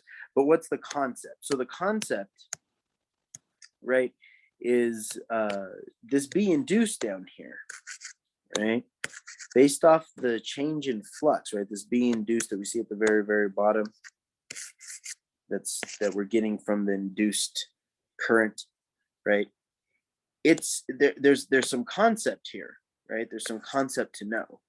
Because like I said, sometimes you might not know current direction, but you'll be able to get current direction based off this concept, right? And this concept, it's Lenz's law is what it is, but what it is that if the change in flux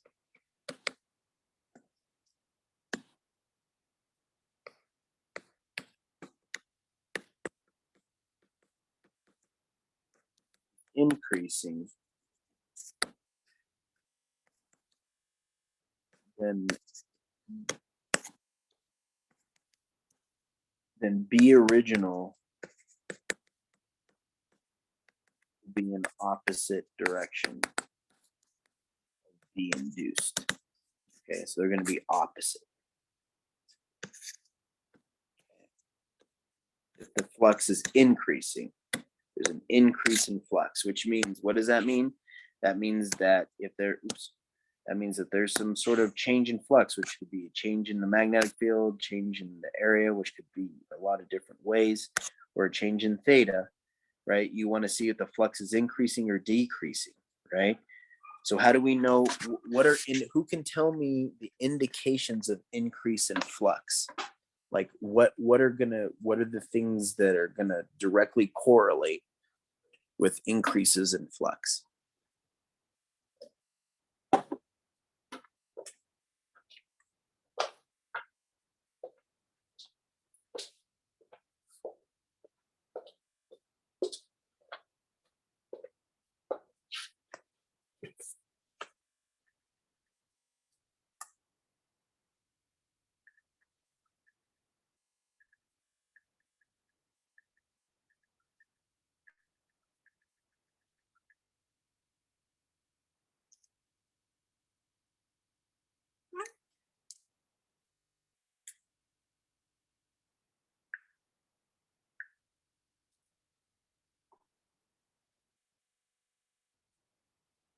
Like how can you recognize what are going to be the things that are going to be occurring in order for you to recognize that there's going to be a change in flux?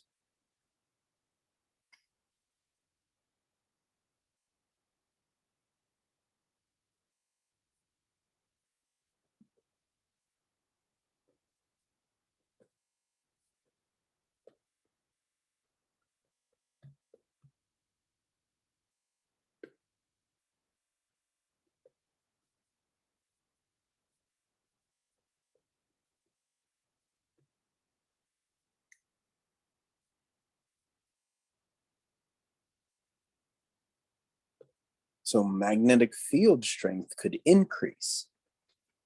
Just having an increase in magnetic field strength means you have a change in increase in change in flux, because B is increasing, the flux is increasing. It's that simple, right? So what else?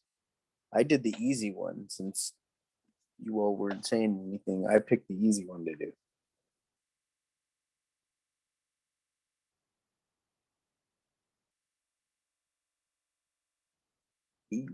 No, right, but that's what I've already explained.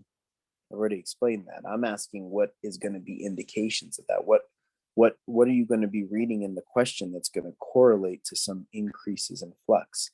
Like what's the question going to say? Because it's not going to say change in A. I promise you that. So like I said, how would you be able to recognize in a question? What is the question going to say? Like if there's some sort of change, if there's some sort of change in flux due to the change in area, how are you going to recognize that? What's the situation? What's one of this? Because that can be described in several different types of ways. What's the situation that describes that? Or one of those ways, I guess. Sorry.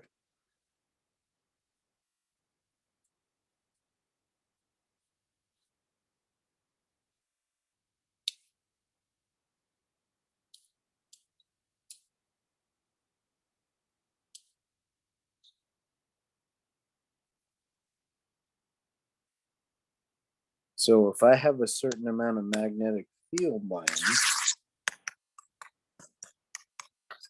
and then all of a sudden there's 3 more magnetic field lines, is that an increase in flux?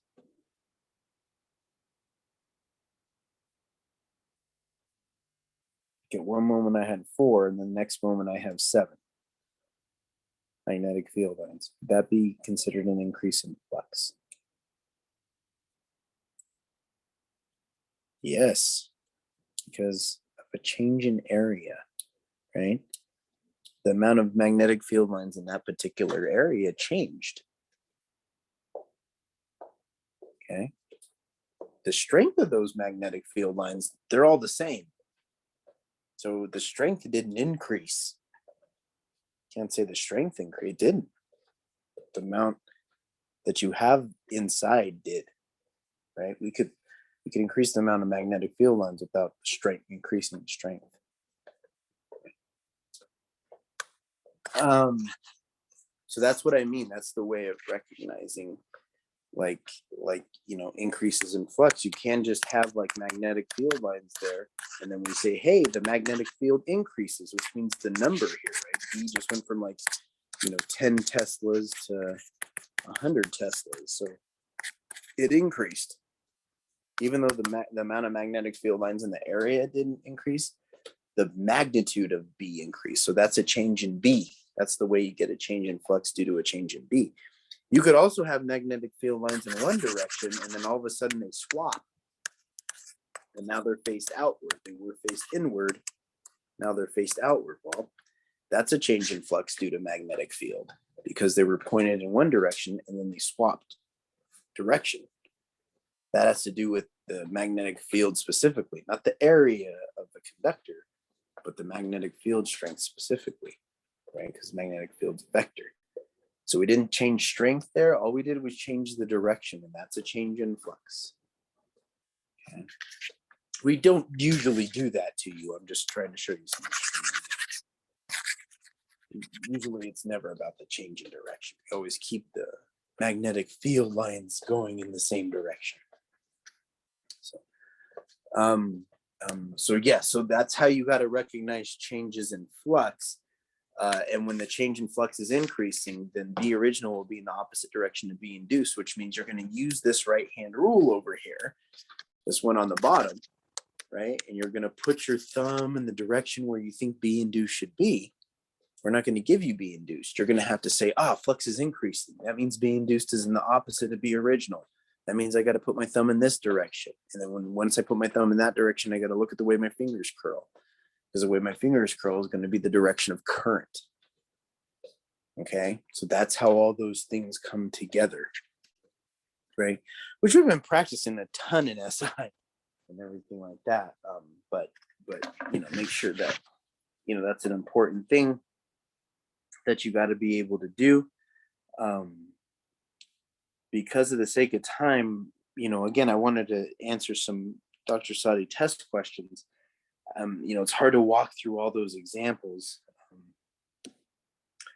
of different types of changes in flux, because he could definitely give you a ton of different scenarios in terms of where the change in flux is occurring, but we're never gonna you're gonna have to be able to recognize if the flux is increasing. We're never gonna tell you. We're just gonna give you variables. We're gonna say the magnetic field strength is this or this or this or this. That's all we're gonna say. And you're gonna have to figure out on your own, is it increasing or decreasing? Okay. And I wouldn't have enough time, even if I had 4 hours to give you all those different scenarios where we could say this or this or this or this. Okay. So change in flux is decreasing, which means B original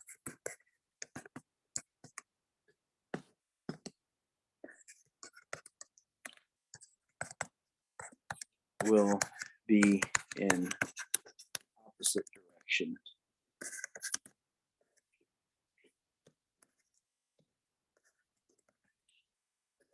of B induced. Okay, so change in flux is decreasing, then B original will be in the opposite direction of B induced. Okay, so once you realize that flux is increasing or decreasing, then you'll know how you need to place your thumb in terms of the right-hand rule to get induced current, okay? Because B induced will get you I induced, right? The direction, that's the whole point.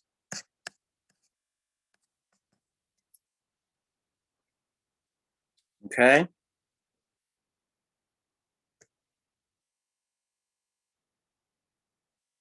I'm cool with that. So I wanted to move forward into the last chapter you're going to be tested on. Again, I don't have much time here because, to work through one of his tests. I mean, an hour is probably good. We're probably good with an hour, but hopefully I can explain to you all the things, at least the fundamental things, like with all the, like I said, with that first chapter, the second chapter, I mean, there's a lot of things There's stuff about transformers. There's stuff about,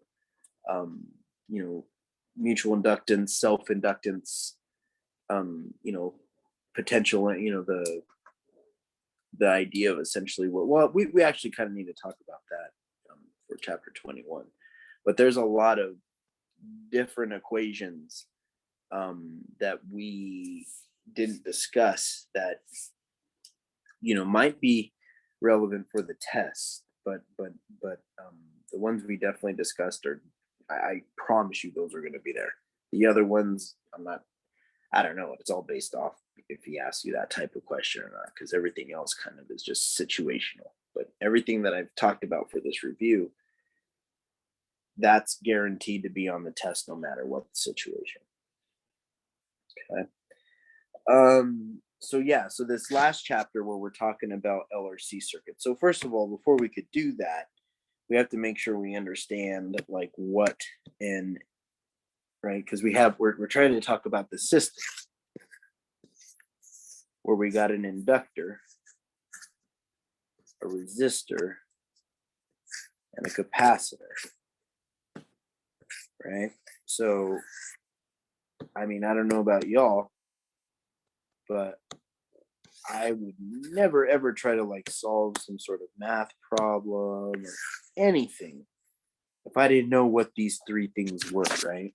If I'm right, I'm just saying, I don't care what these are, and I just want the equations. Like that's the worst thing you could do.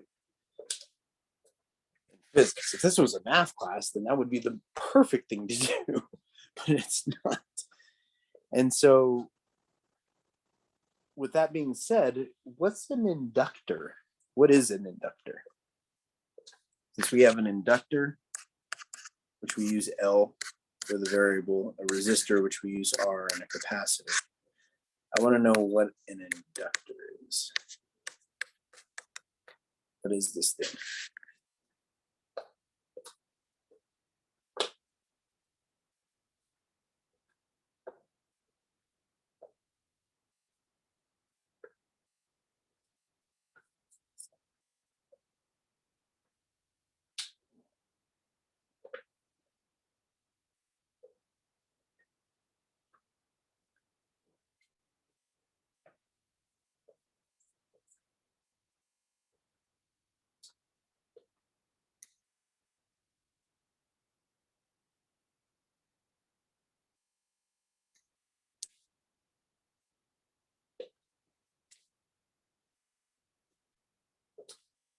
No one knows?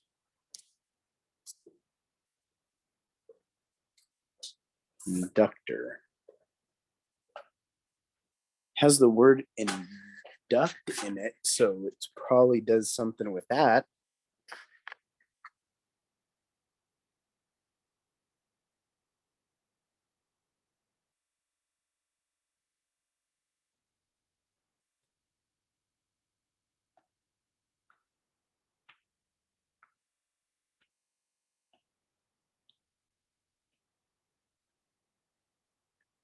So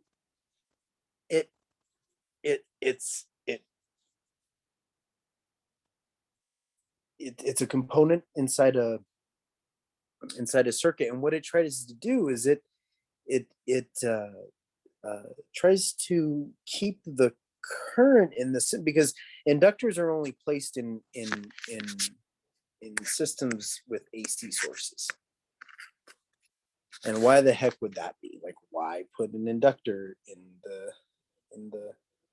the system with it? Because the inductor, it has a lot of properties. One of the things it's going to do is it's going to try to keep, because the current, right, because the AC source, the current is just going up and down. This is just from the source, right? The current's going this way, right, and then it flops direction and goes the other way, right? So the current's constantly changing direction because of the source that it is. And so because of that, right, this system that, this is a circuit. So it's a circuit that needs constant power. Like this was occurring, your TV would go on and off and on and off and on and off, right? Because the current would be going up and down and up and down and up and down and up and down. It's like, man, it wouldn't be very useful, right? It would be awful. And so what an inductor tries to do is it keeps the current constant, and it does that by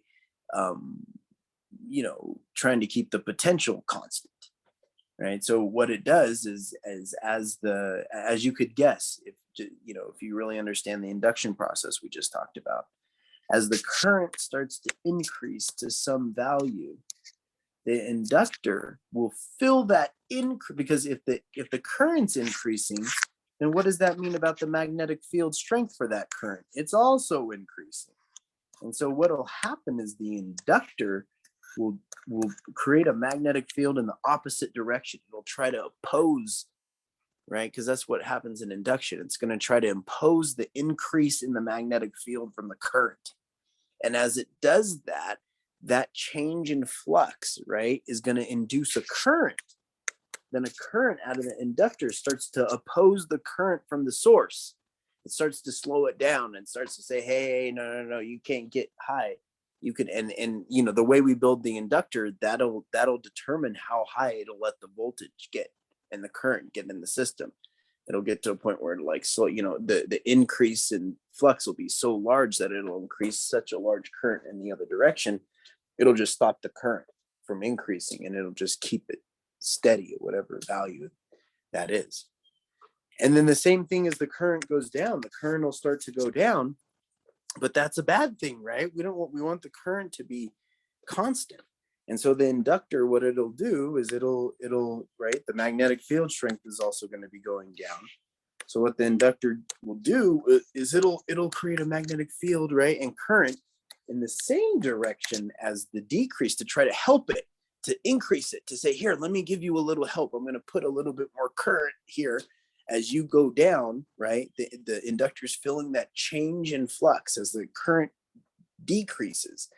The inductor fills that decrease in flux, and that decrease in flux causes the magnetic field to be in the same direction as B original, which means the current's going to be in the same direction as the original current, and it's going to give it value. So as it decreases, the inductor will make up for the decrease and keep the current at some certain level. Does that make sense?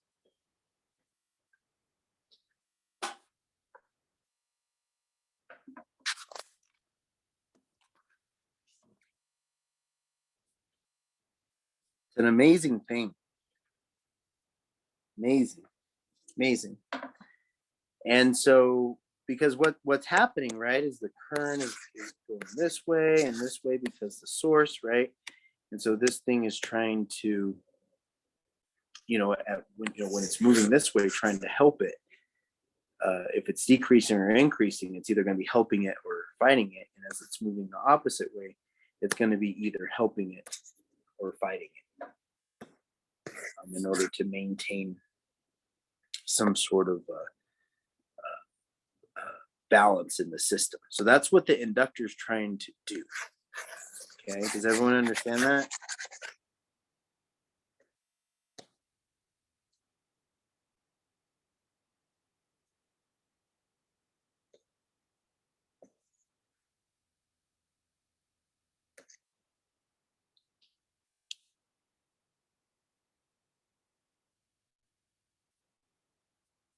So what happens is,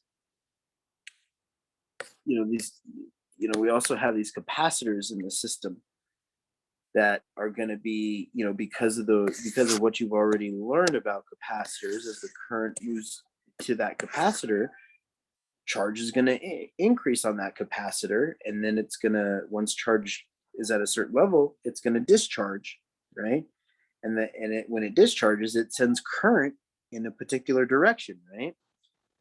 And so what happens is because the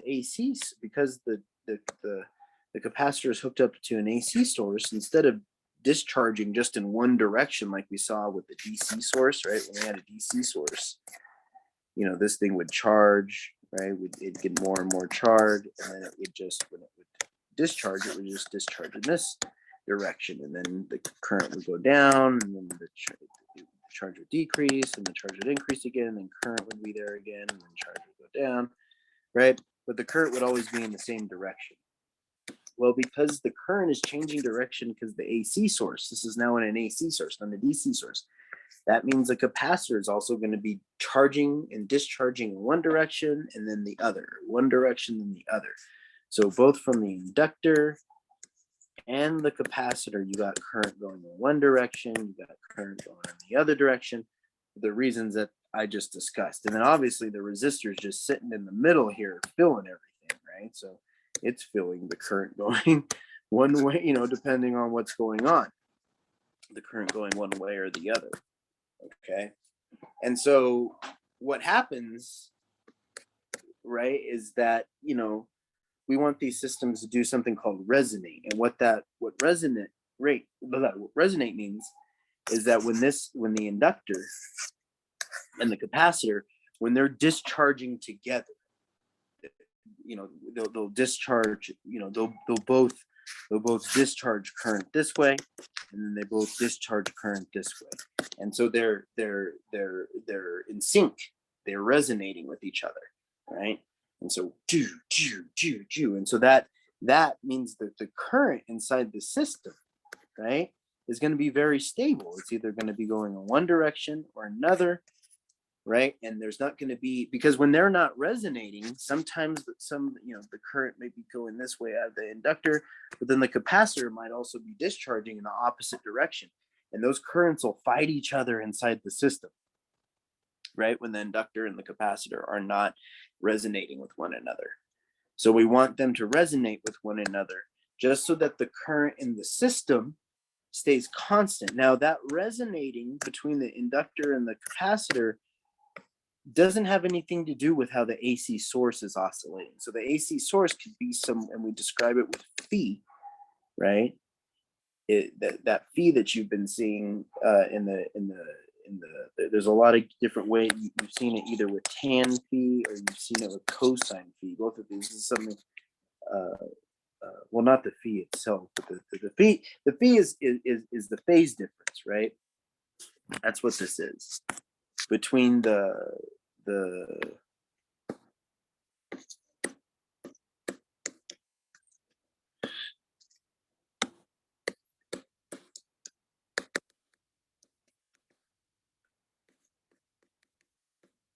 between the source and the system.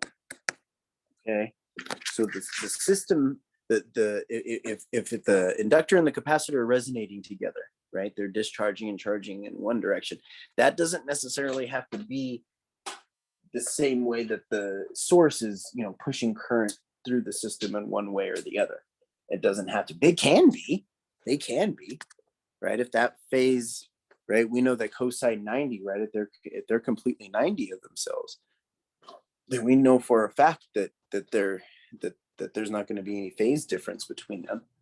And so they're going to be discharging and charging in the same direction, both the source and the system, the inductor and the capacitor. Okay, but they don't always have to be. And if they're not, then they're going to be out of sync, right? That's what we call the phase difference, right?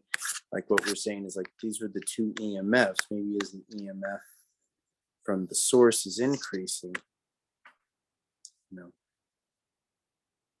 this one might be increasing at kind of like a different rate, okay? And they're going to be out of phase by a certain amount, right? They're out of phase by a certain amount. And so that's what that cosine tan phi thing is. Does that make sense what I'm saying? Everyone following me right now? I'm talking in terms of concept, but that's what you need to know for this stuff, because the equations are the equations. But if you don't know how to use the equations, like in terms of that small little concept idea of terms of resonance and things like this, then it's going to be, you know, this section could be a little challenging. But if you understand that idea and know what we're looking for, when you read the question, it's going to be so straightforward. You're going to be like, oh, I know exactly what he wants me to write. And it's all kind of based off these concepts. So anyway, if not, we're not done talking about it, but that's essentially the idea. Okay, so we know that to sum everything up here, we know that the inductor and the capacitor, they both charge and discharge. That's the first thing you should know. And there's equations that we have for those things that we've given you. They're in your book that can actually give you the current as a function of time and the potential as a function of time, just in a inductor or capacitor, just like discharging. There's another equation that, and we're about to write those when it's hooked up to an AC source. But what you should be taking away here is that the inductor and capacitor, they're both charging and discharging. Okay, why? Because they're hooked up to an AC source. That AC source is causing them to charge and discharge. Okay, sometimes the inductor and capacitor are charging and discharging together. Sometimes they're not. When they're not, that means they're not resonating together. When they are, we say that the system is resonating. It's in resonance. And that certain resonance has something called resonance frequency. We'll talk about that here in a second. And then that the way that the system might be oscillating, right, might not necessarily be the same way that the source is oscillating. Okay, so we got to also make sure that we're looking at the differences not only between the system, if there is one, but also the difference between the system and the source. Okay, everyone cool with that? I know it's a lot, and it's like we just stepped into an electrical engineering class, but that it is what it is. Okay, and then like I said, the nice thing about that is really just as long as you're able to write these equations I'm about to give to you and understand where they're coming from, you're going to be fine on the test. Okay, so each one, because it is, and I don't know, I think I've explained this to some of you, but in physics, as much as people may think, we never try to look at a complicated question all at once. Like in this case, if someone walks up to us and say, hey, what's going on in this LRC circuit? Like, we wouldn't try to look at it all together. That's nuts. You know how hard it is to try to look at all this stuff at once? And so anything in physics, whether it was quantum mechanics or general relativity, all that stuff was broken down to the simplest way we could look at it. And then we built it back up. And that's a very important skill to take away from physics, right? A lot of students ask, why do we not deal with friction? Why don't we deal with drag? Well, you do eventually, right? But we always start the classes without them because you should be seeing the system really simple so that when friction is added, you can go, oh, I can see what friction's doing, right? Because you see what the equations, you see what the free body diagrams, what everything looks like without friction. And then the minute that we add it, you see the difference, right? And that's exactly how we solve complicated problems in physics. So in here, we want to look at just the inductor by itself. We want to look at just the resistor by itself. And we want to look at just the capacitor by itself and look at what the potential and current are doing in them individually. And then once we know what they're doing individually, we can just bring them all together. That's the easy part, right? But trying to bring them all together at one time is nuts. Okay. The other thing that you need to realize here, because it's going to be something important that's going to come up here in 2 seconds, is that this is a series LRC circuit. Okay. What does that mean? Who can tell me why in the heck would that be important to know that this is a series LRC circuit?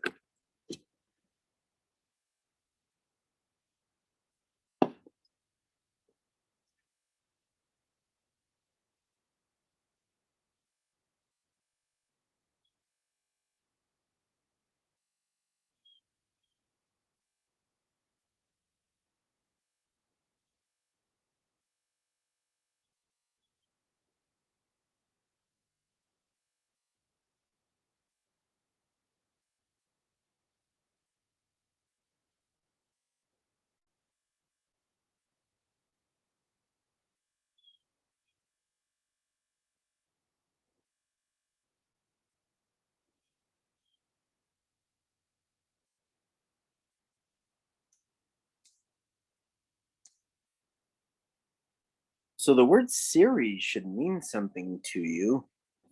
You've heard that word before.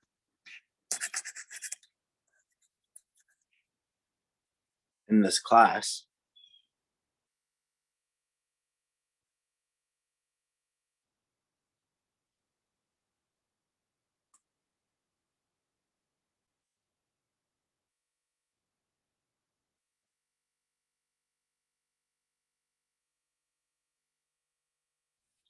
So the thing you should take away from this, the most important thing,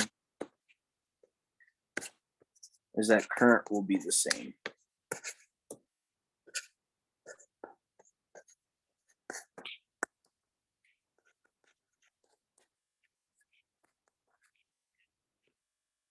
The inductor,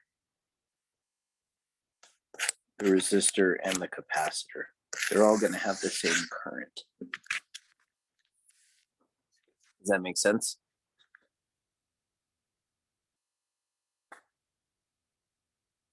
That's what you should know about series circuits. You know that series circuits, the current is the same in series circuits. It's parallel circuits where current is the same, right?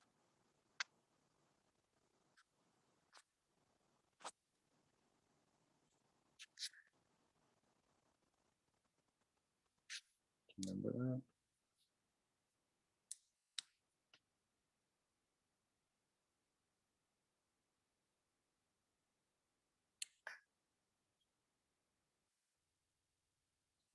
Ooh.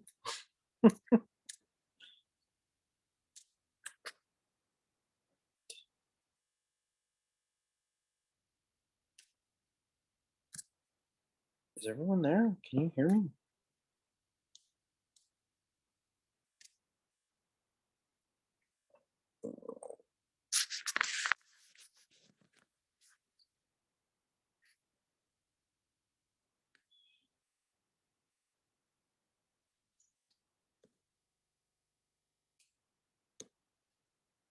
So I'm going to need your all's help here. I mean, it's a review. It's not Carl lecture time.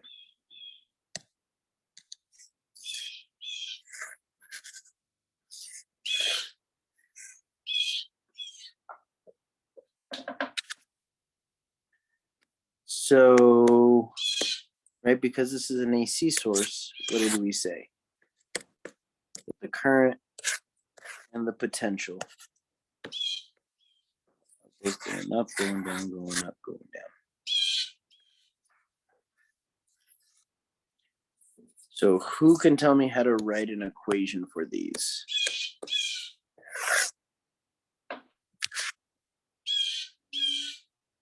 It's really, really, really, really, really, really, really easy.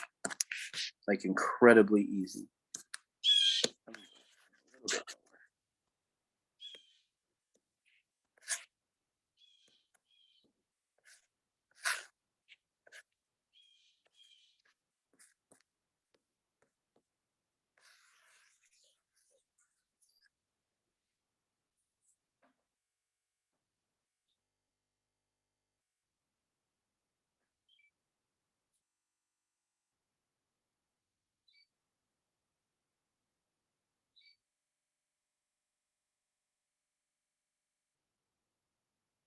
And they should be equations as a function of time.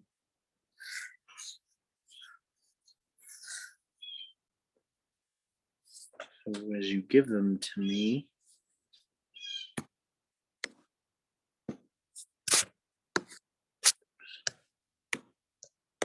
make sure to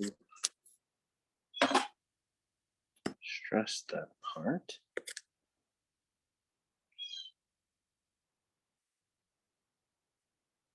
So how do I write an equation for the current?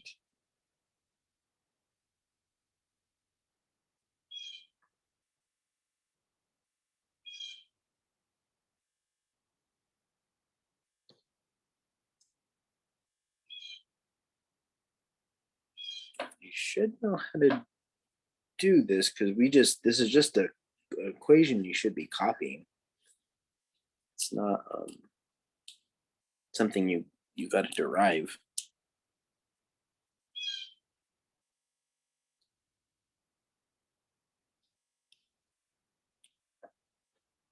They're just equations we give to you. It's just as easy as looking them up.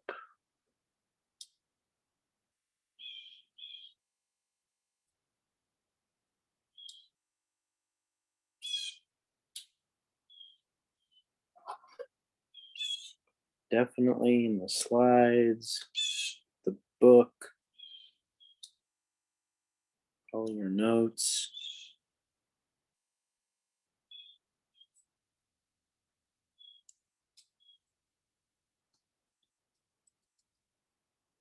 There's like nothing derived here. They're just equations that we just gave them to. We just said, here they are. Your book does the same thing. Just say here. Just know it's, know how to use them. That's the important part. So that's what I got to explain to you, not writing them down. But if you can't locate them,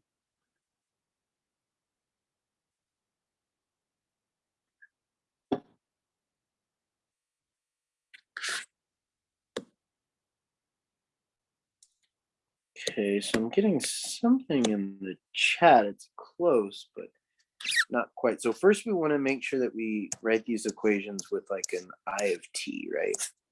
Very, very important, because these are equations as a function of time.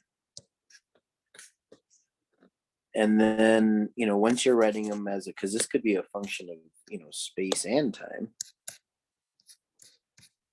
which for your next test, your final test, you're going to have to write equations in terms of space and time, right? That's what he just got done showing you in lecture on Thursday, right? Was the electromagnetic field. He's definitely going to have you write those equations for the final, okay?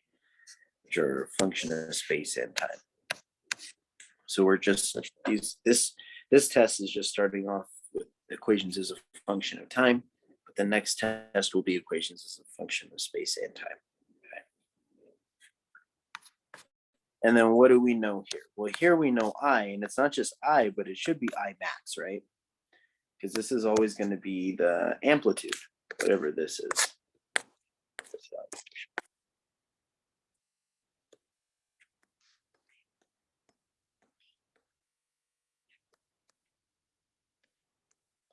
And then the next thing that we write is what? The type of graph this is. So is this a sine or cosine graph?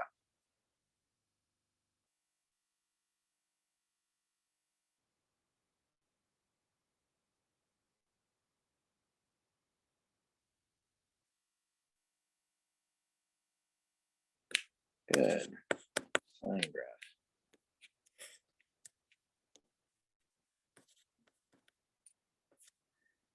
And then we got to write, its function. And the function here is, it's the rate of change here is occurring based off of the frequency, right? It's frequency that this specific sine wave has, which is described in that way, right? Where omega, right, can be written a lot of different ways in this equation. But please, the one thing you want to make sure that you do is that when he asks you for this equation, that you got to make sure that I has a number and omega has a number. They have to be in this equation. You cannot just write this I max omega to get full credit. Okay, because it's correct, but if he's asking you for the specific equation, you might it's in your best interest to state whatever this is, even if it's like in terms of an equation, like I max might just be like, I don't know, might be E over R. Okay. But make sure that you're not just writing I max. And then omega could be, I don't know, if he gives you frequency, right? Because omega can be written in terms of period, omega can be written in terms of frequency, right? So there's all these different ways that omega can appear in this equation. So it just depends on how he's given it to you, but it's never going to be just omega. Okay? Everyone cool with that? The only variable that should remain the variable is t. And why? Because this is a function of t. And t only gets a number when he gives it to you, but he won't be asking you that, because that we'd have to say, what's the current at like 8 seconds? That's just calculation. You put 8 in this equation and you get a number. So he doesn't really ask you to do that, because that's just like a calculator. That's just using your calculator. There's no physics in that. But writing this equation as a function of time, there's some physics in that. Okay, so that's the current equation. Okay, and remember, we said that since this is this is my hint to you, because I'm going to ask you a lot of questions here. This is a series circuit. What did I say? The current is the same in the inductor, resistor, and the capacitor. We just got an equation for current in the resistor, which means I hope that when I ask you for current in the inductor and current in the capacitor, I'm hoping that this is the equation you give me for those as well, because it's the same. You shouldn't be writing a different equation for those other two things, because this is a series circuit. The current is going to be the same. So whatever the equation is in one of them, it's going to be the same in all of them. You can't change it because it's the same. Does that make sense what I'm saying?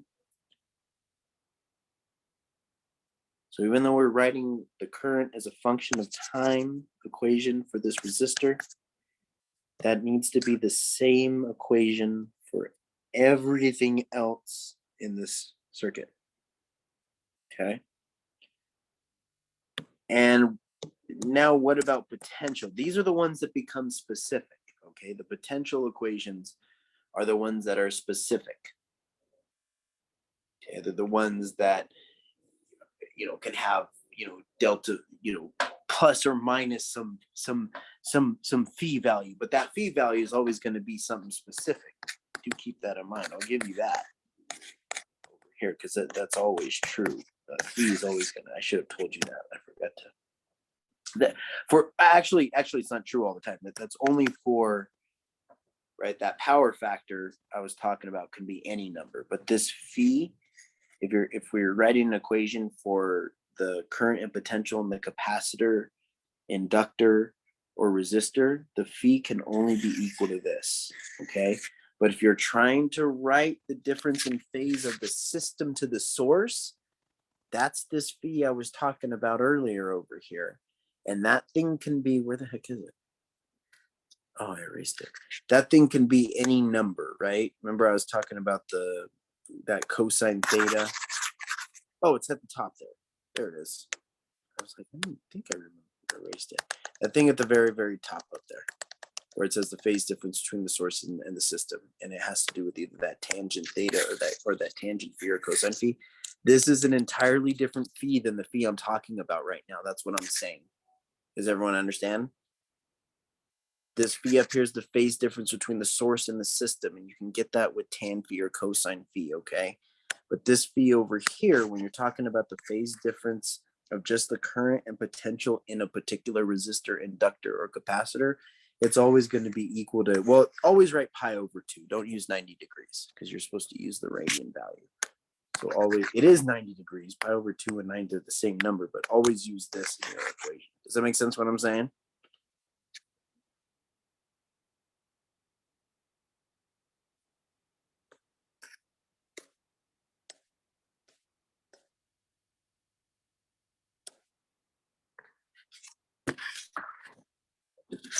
Okay. So how do I write an equation for the potential as a function of time?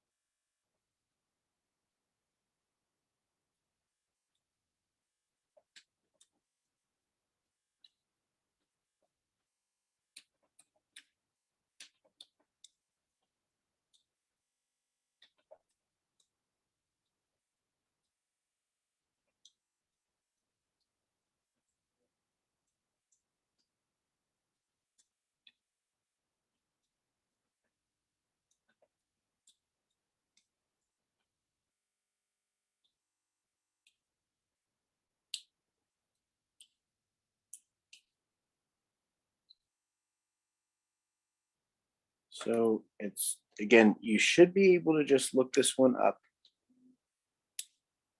It's just directly given to you. It's one thing I promise you, it's definitely in your notes in the slides that he gives you. I promise you. And remember, you can have the slides on the test. You can't have like written out problems, but you can have the slides. And the slides have all these equations on them. But just because they're on there doesn't mean you're going to be able to find them. I want to be able to make sure that you can find them. That's really all. That's why I'm doing this part a little bit different, because deriving these things is irrelevant for you to know. It's not going to help you in any way. What's going to help you right now is being able to locate these things. That's why I keep telling you where to find them in your book, in your notes, because that's the only way. And I just got the answer. That's the only way that you're going to be able to do this, because we're not asking you to do anything else. So what it is it's going to be, right, Vmax here is equal to sine or times sine omega t. There's no phase difference here in the resistor. And the reason why is because the resistor isn't charging or discharging, right? It's the inductor and capacitor that are charging and discharging. So the resistor, in terms of the potential and the current, they're always going to be in phase with each other. It's just like whatever is happening in that resistor at that particular time. Okay, so but because the inductor and capacitor are charging and discharging, they're going to have some phase difference between their current and potential within inside them, right? Because as you know, the capacitor needs time to charge before it can discharge, right? And then when it's discharging, it needs time to discharge. And the current and potential as it's charging and discharging are not constant. And that's the same thing with an inductor, is the current and potential are changing, right? As it's charging and discharging, they're not constant. So we and they're also not in phase with one another. As you know, as we've been discussing, as potential increases, right, current either increases or decreases, and vice versa. As current increases, potential either increases or decreases in both a capacitor and an inductor. That's why it's important that right now, in this discussion right now, you have to understand how an inductor and capacitor work, how they work. That's why we've explained them to you, how a capacitor works and how an inductor works. Because if you don't know how they work, then it's not going to make any sense how the current and potential are out of phase with one another. But if you do, it's going to make perfect sense. And be like, oh, and not only is it going to make perfect sense, you're going to know which one's leading and which one's lagging, because it's all coming from the way that it works. It's not it's not a math thing. It's a physics thing. Okay.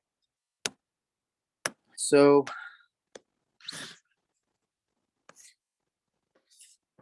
next thing we have is an inductor. Or let's start with the capacitor. That's usually, you learn about capacitors for inductors. So let's do that. So we have this capacitor. So now, right, what's going to be the current and potential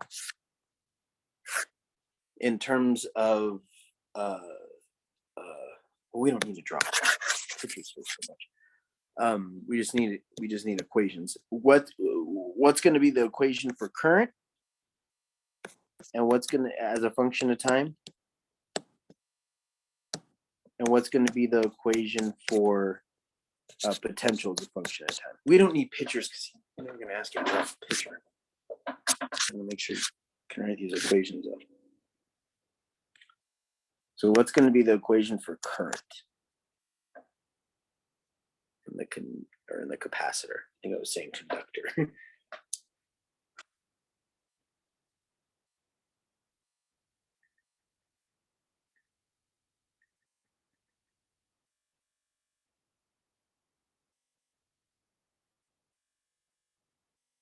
Yep, no problem.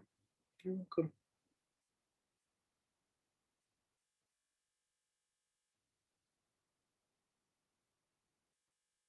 You too. You too. Have a good night.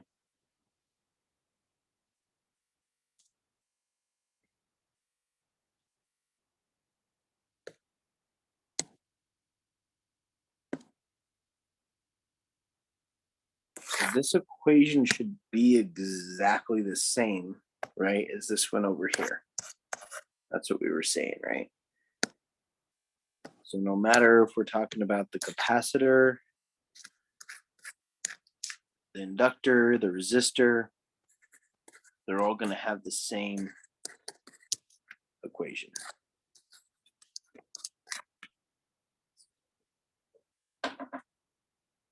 Okay.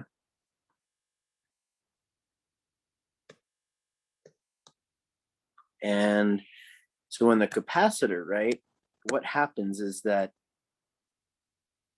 let's say that the capacitor is completely uncharged.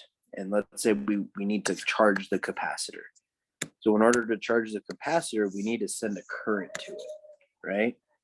So initially, in order for there to be potential in the capacitor, it needs a current, right? And so that current, right, is leading the potential because it's going to be there before the potential's there. Does that make sense?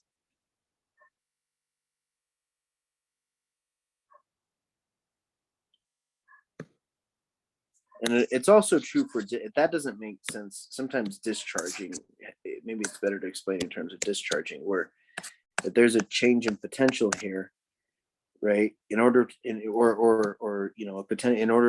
for this change in potential to increase and decrease, I need a current to flow first, right? So current leads, and then once the current starts to flow, the potential starts to change. Does that make sense? Like once the current starts, so the current leads the potential.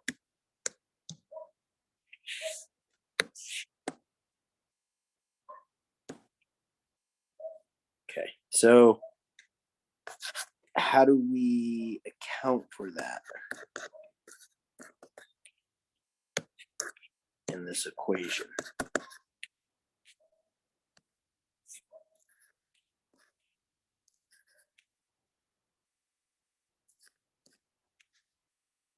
So we can either add or subtract a phi here. And remember, this phi is going to be 90 or pi over 2. Every time. It doesn't matter what the question is that we ask you. So the potential, the current's leading the potential, or the potential is lagging. You can say it either way, or the potential is lagging the current. So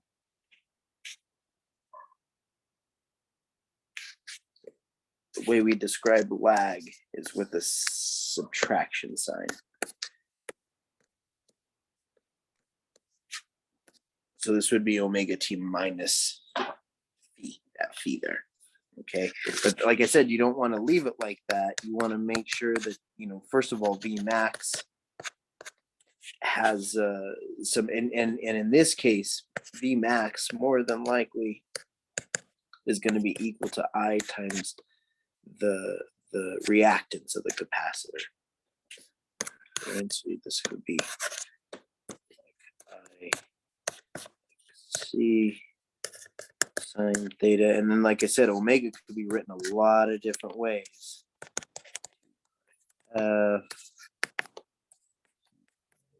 T either way, right? Or period, I guess is what that is. 2 pi over period, right? A lot of ways to write omega, right? And then it's going to be minus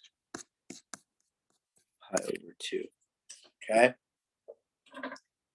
So that's how you write that equation out all the way. All right. Now the inductor. So what's the equation for current going to be?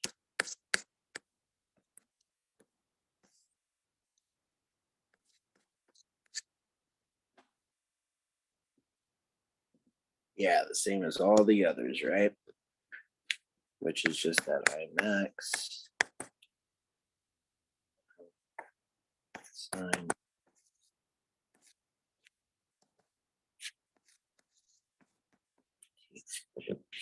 And then here, right, well, inductors work in terms of induction, right? And how does induction work? Well, we see that in induction, right, you need the change in potential leads the current, right? We have a change in potential before we have a current in an inductor, right? This is induction. This is the process of induction, but an inductor works off this process, okay? So in an inductor, we can see that the potential leads the current. Does that make sense what I'm saying? It's there before the induced, right? The induced potential is there before the induced current is there. So that tells us how we got to write this equation. So how should I write this, the potential equation? If the potential is there before the current, that means it's what? Leading or lagging?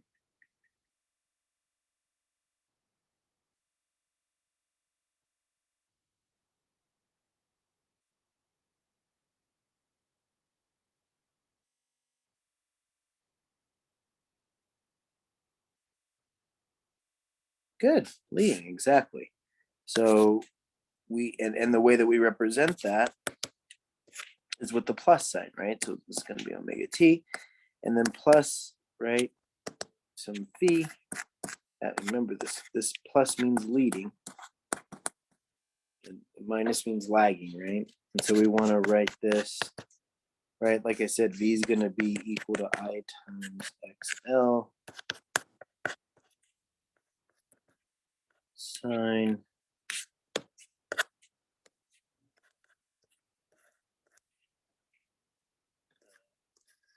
omega t plus, and then again, omega can be written a lot of different ways.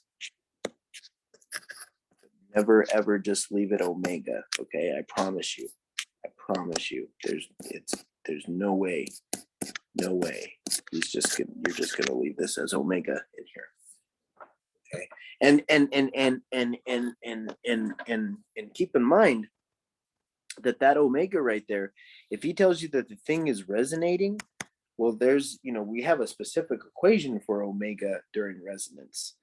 For resonance frequency, and that's 1 over the inductance time, times the capacitance. So like sometimes omega can be that as well.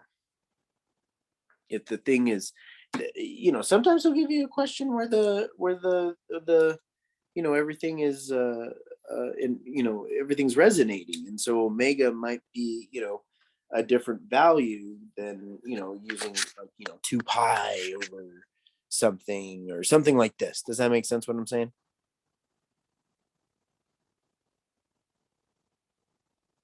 Okay. This really depends on the situation. So if it's resonating, then omega is going to be this. If it's not, then omega is going to be based off some 2 pi f or some 2 pi. It's not in resonance. If it is, it's going to be doing this. And that's not just for the inductor neither, okay? It's for the capacitor and the resistor as well, okay? So omega can be either resonance frequency or some other frequency based off what's occurring. And okay, so those are the equations for like the individual, right? Because he's definitely going to ask you for those equations, but then he's going to also ask you to bring everything together. Oh, you know what? One more thing I should do is just make sure that so this XC here, this XC is what we call reactance, and just make sure that it's acting as resistance. And in this case, the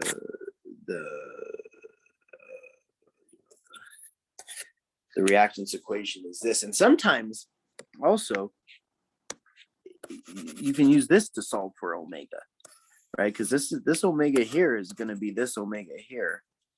Okay, so like keep that in mind. Okay, like that's another way, because this is the omega for the reactance. It has to be the omega that's in here. Does that make sense?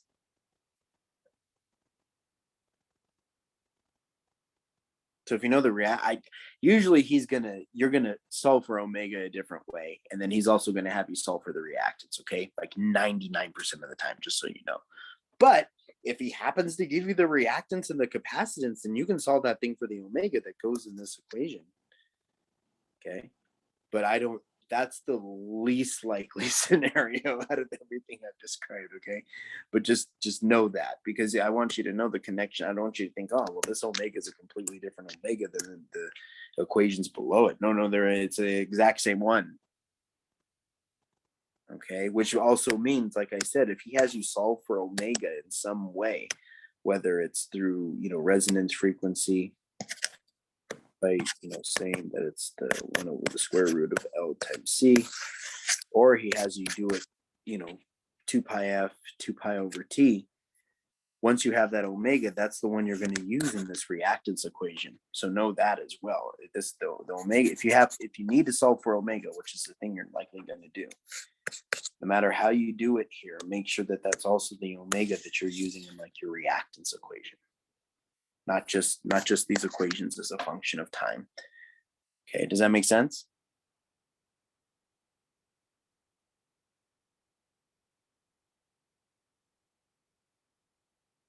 It's a little weird. And then, no, you're good. You're good.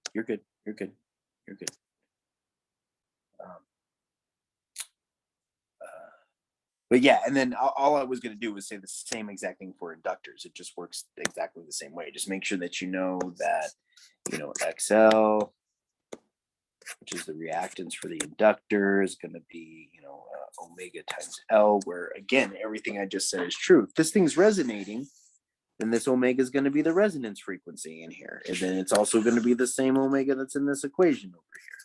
Okay, but if it's not resonating, then it's going to be omega. You're either going to have to solve for it. He's either going to give you the frequency or the period, and then you're just going to have to solve for it using one of those. So it just depends.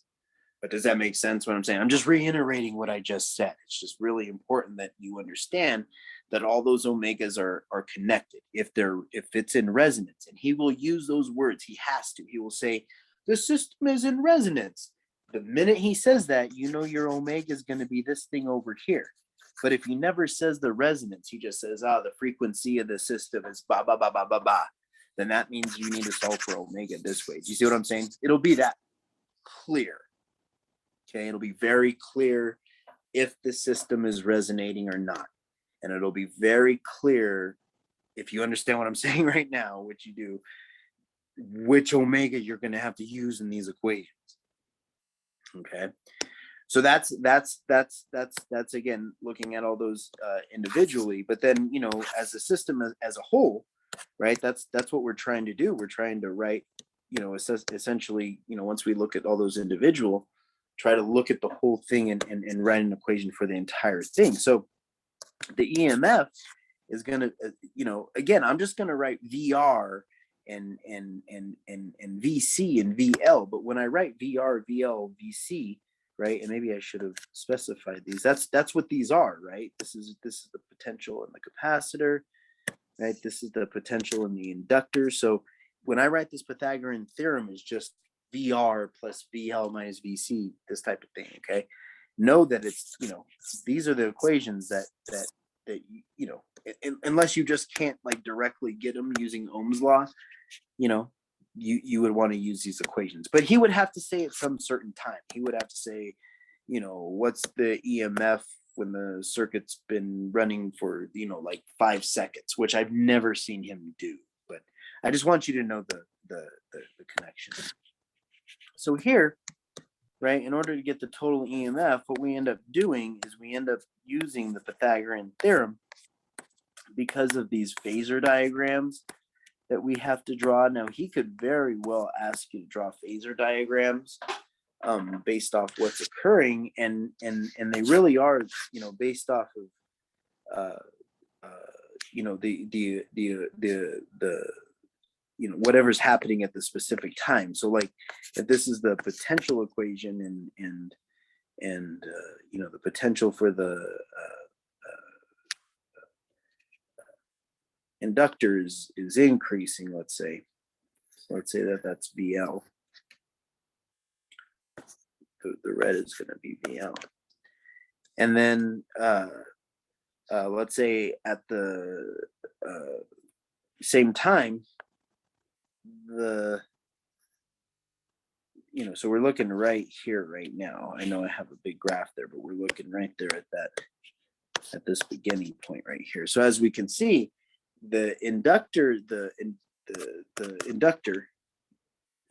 potential is increasing, but we can see that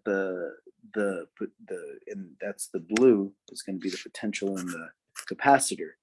That's decreasing while the inductor is increasing, right? And so we can actually draw that in terms of vectors, right? So the potential for the inductor is increasing. We draw that as up, right? And if the potential for the capacitor is decreasing, well, that would be drawn as down, okay? Because they're one's increasing and one's decreasing, right? And then the potential in the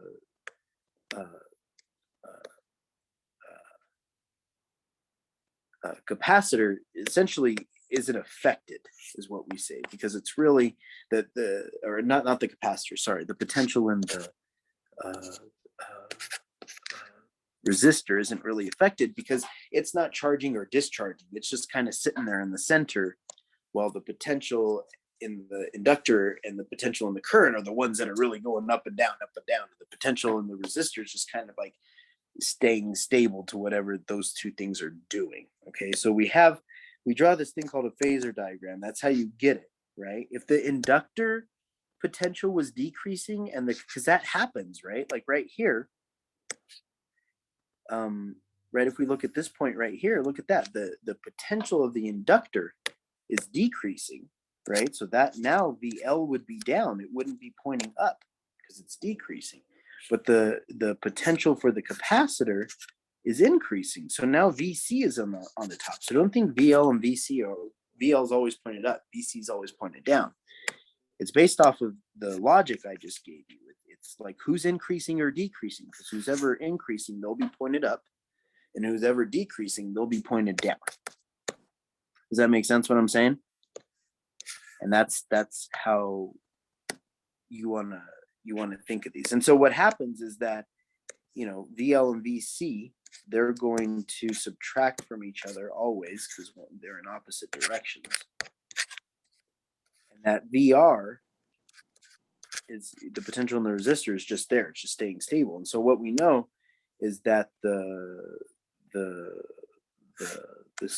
hypotenuse here, this is the EMF. This is that EMF that we're writing for an equation up there. Okay, so that EMF is the hypotenuse of the VL minus VC VR net vector. And it also, oh, go ahead. Did you have a question? Subtracted, like the VL minus the VC. What was that? Like, why is the VL subtracted from the VC? Like, I know it's A squared plus B squared equals C squared, or, like your hypotenuse, but why are they like both added together? They're subtracted because they're in opposite directions. Okay, so you want to like have your resistor and then like whatever's happening to the other two sides. Right. Right. Those are the VL and the VC. They're either, one's going to be increasing, one's going to be decreasing. It's at any particular point in time. And so that's how you draw these vectors. Does that make sense? Yeah. Awesome. But then, when you subtract them together, unless they're equal length, there's going to be some net vector between them. Mm-hmm. Right? If VC was the larger one, so let's say like VC, even though VC, right? Let's say that VC, and even though this thing was decreasing, it was still at a larger value than VL. So then, we would end up subtracting, VC from VL and getting a vector pointed down instead of up. this would be VL minus VC, because VC was a little bit larger than VL when we subtracted them. And so, this is going to be the EMF there now. But either way, right, it's the subtraction sign. The subtraction sign in here is coming from how we're subtracting VC from VL. That's where that's coming from. Does that make sense? Yeah, but we know that. So like, we'll say like on an exam, will he give us the diagram, or will he give us the phasor diagram or the triangle? Neither. You'd have to draw both if he asked you. But I'll be honest with you. I rarely, like I said, he could ask you to do that, but that's why I'm not spending too much time on that. I think I've seen him ask that on one test to draw the phasor diagram. So it's not very likely you're going to have to draw these things. But if you do, I wanted you to know. You see what I'm saying? Like, I didn't want him to give it to you and then everyone say, well, Carl, no one covered that with us. Like, where's this drawing of these vectors coming, asking us to do this stuff? But more than likely, he usually, like I said, I remember we were talking at the very beginning, he usually makes the third question the easiest one. So typically he's not asking, he's really, what he typically asks you for the third question is to write all these equations that we've written so far, and then these last few equations. So he asks you to write the equations for the current in the inductor, capacitor, and resistor. Then he asks for the equations as a function of time for the potential in the current, capacitor, and resistor. And then he asks for the total EMF of the system and the total impedance of the system. And then he'll ask for like the Ohm's law or something for it. Do you see what I'm saying? Mm-hmm. Okay. So that's how it works. I just wanted you to have an idea of those vectors and like why we wrote this EMF equation the way that we wrote it. Because this is Pythagorean theorem. It's like, why the hell are you using Pythagorean theorem? That's why. But you probably won't need to use those vector values. You just need to know how to use this equation. Cool? Yep. Awesome. And then the impedance, or it works the same way with the reactance and the resistors, where maybe the XL is larger than the XC. And this is based off the current going through. But again, he's not gonna. This one I've never seen him ask. He's never asked to draw this one. If he asks to draw them, it's for the potential.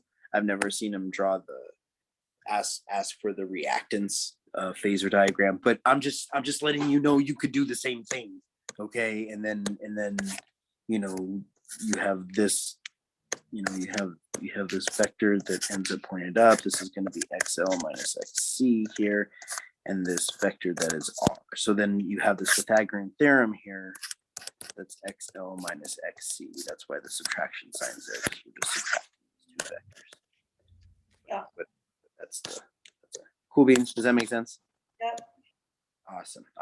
So that's so that's for as a whole. That's the EMF and the impedance. And so because essentially this is the EMF and the resistance.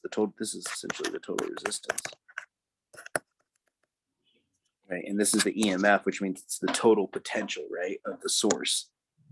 And so we can write this Ohm's law, which is I times Z. So this is the Ohm's law for the system, right?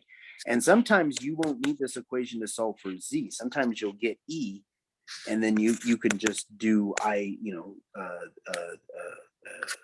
divided by E to get Z. Right. Sometimes you won't have to do like Pythagorean theorem to solve for Z every time. Or sometimes they'll give you Z or impedance, and you can just, if you know current, you can just use that to solve for EMF. Do you see what I'm saying? Sometimes you'll have to go as far as using Pythagorean theorem, but sometimes it's just as easy as solving this Ohm's law for the entire system. Does that make sense what I'm saying? Yeah. Awesome. And then what we have is, like I said, the source, the AC source, and the system itself, they might not be in phase with each other. They might be, the current might be, going in a different direction in the system versus the current coming out of the source. Okay, so because that's typically the, what's occurring, we want to know how much out of phase the source is from the system. And believe it or not, those those phasor diagrams, like when you get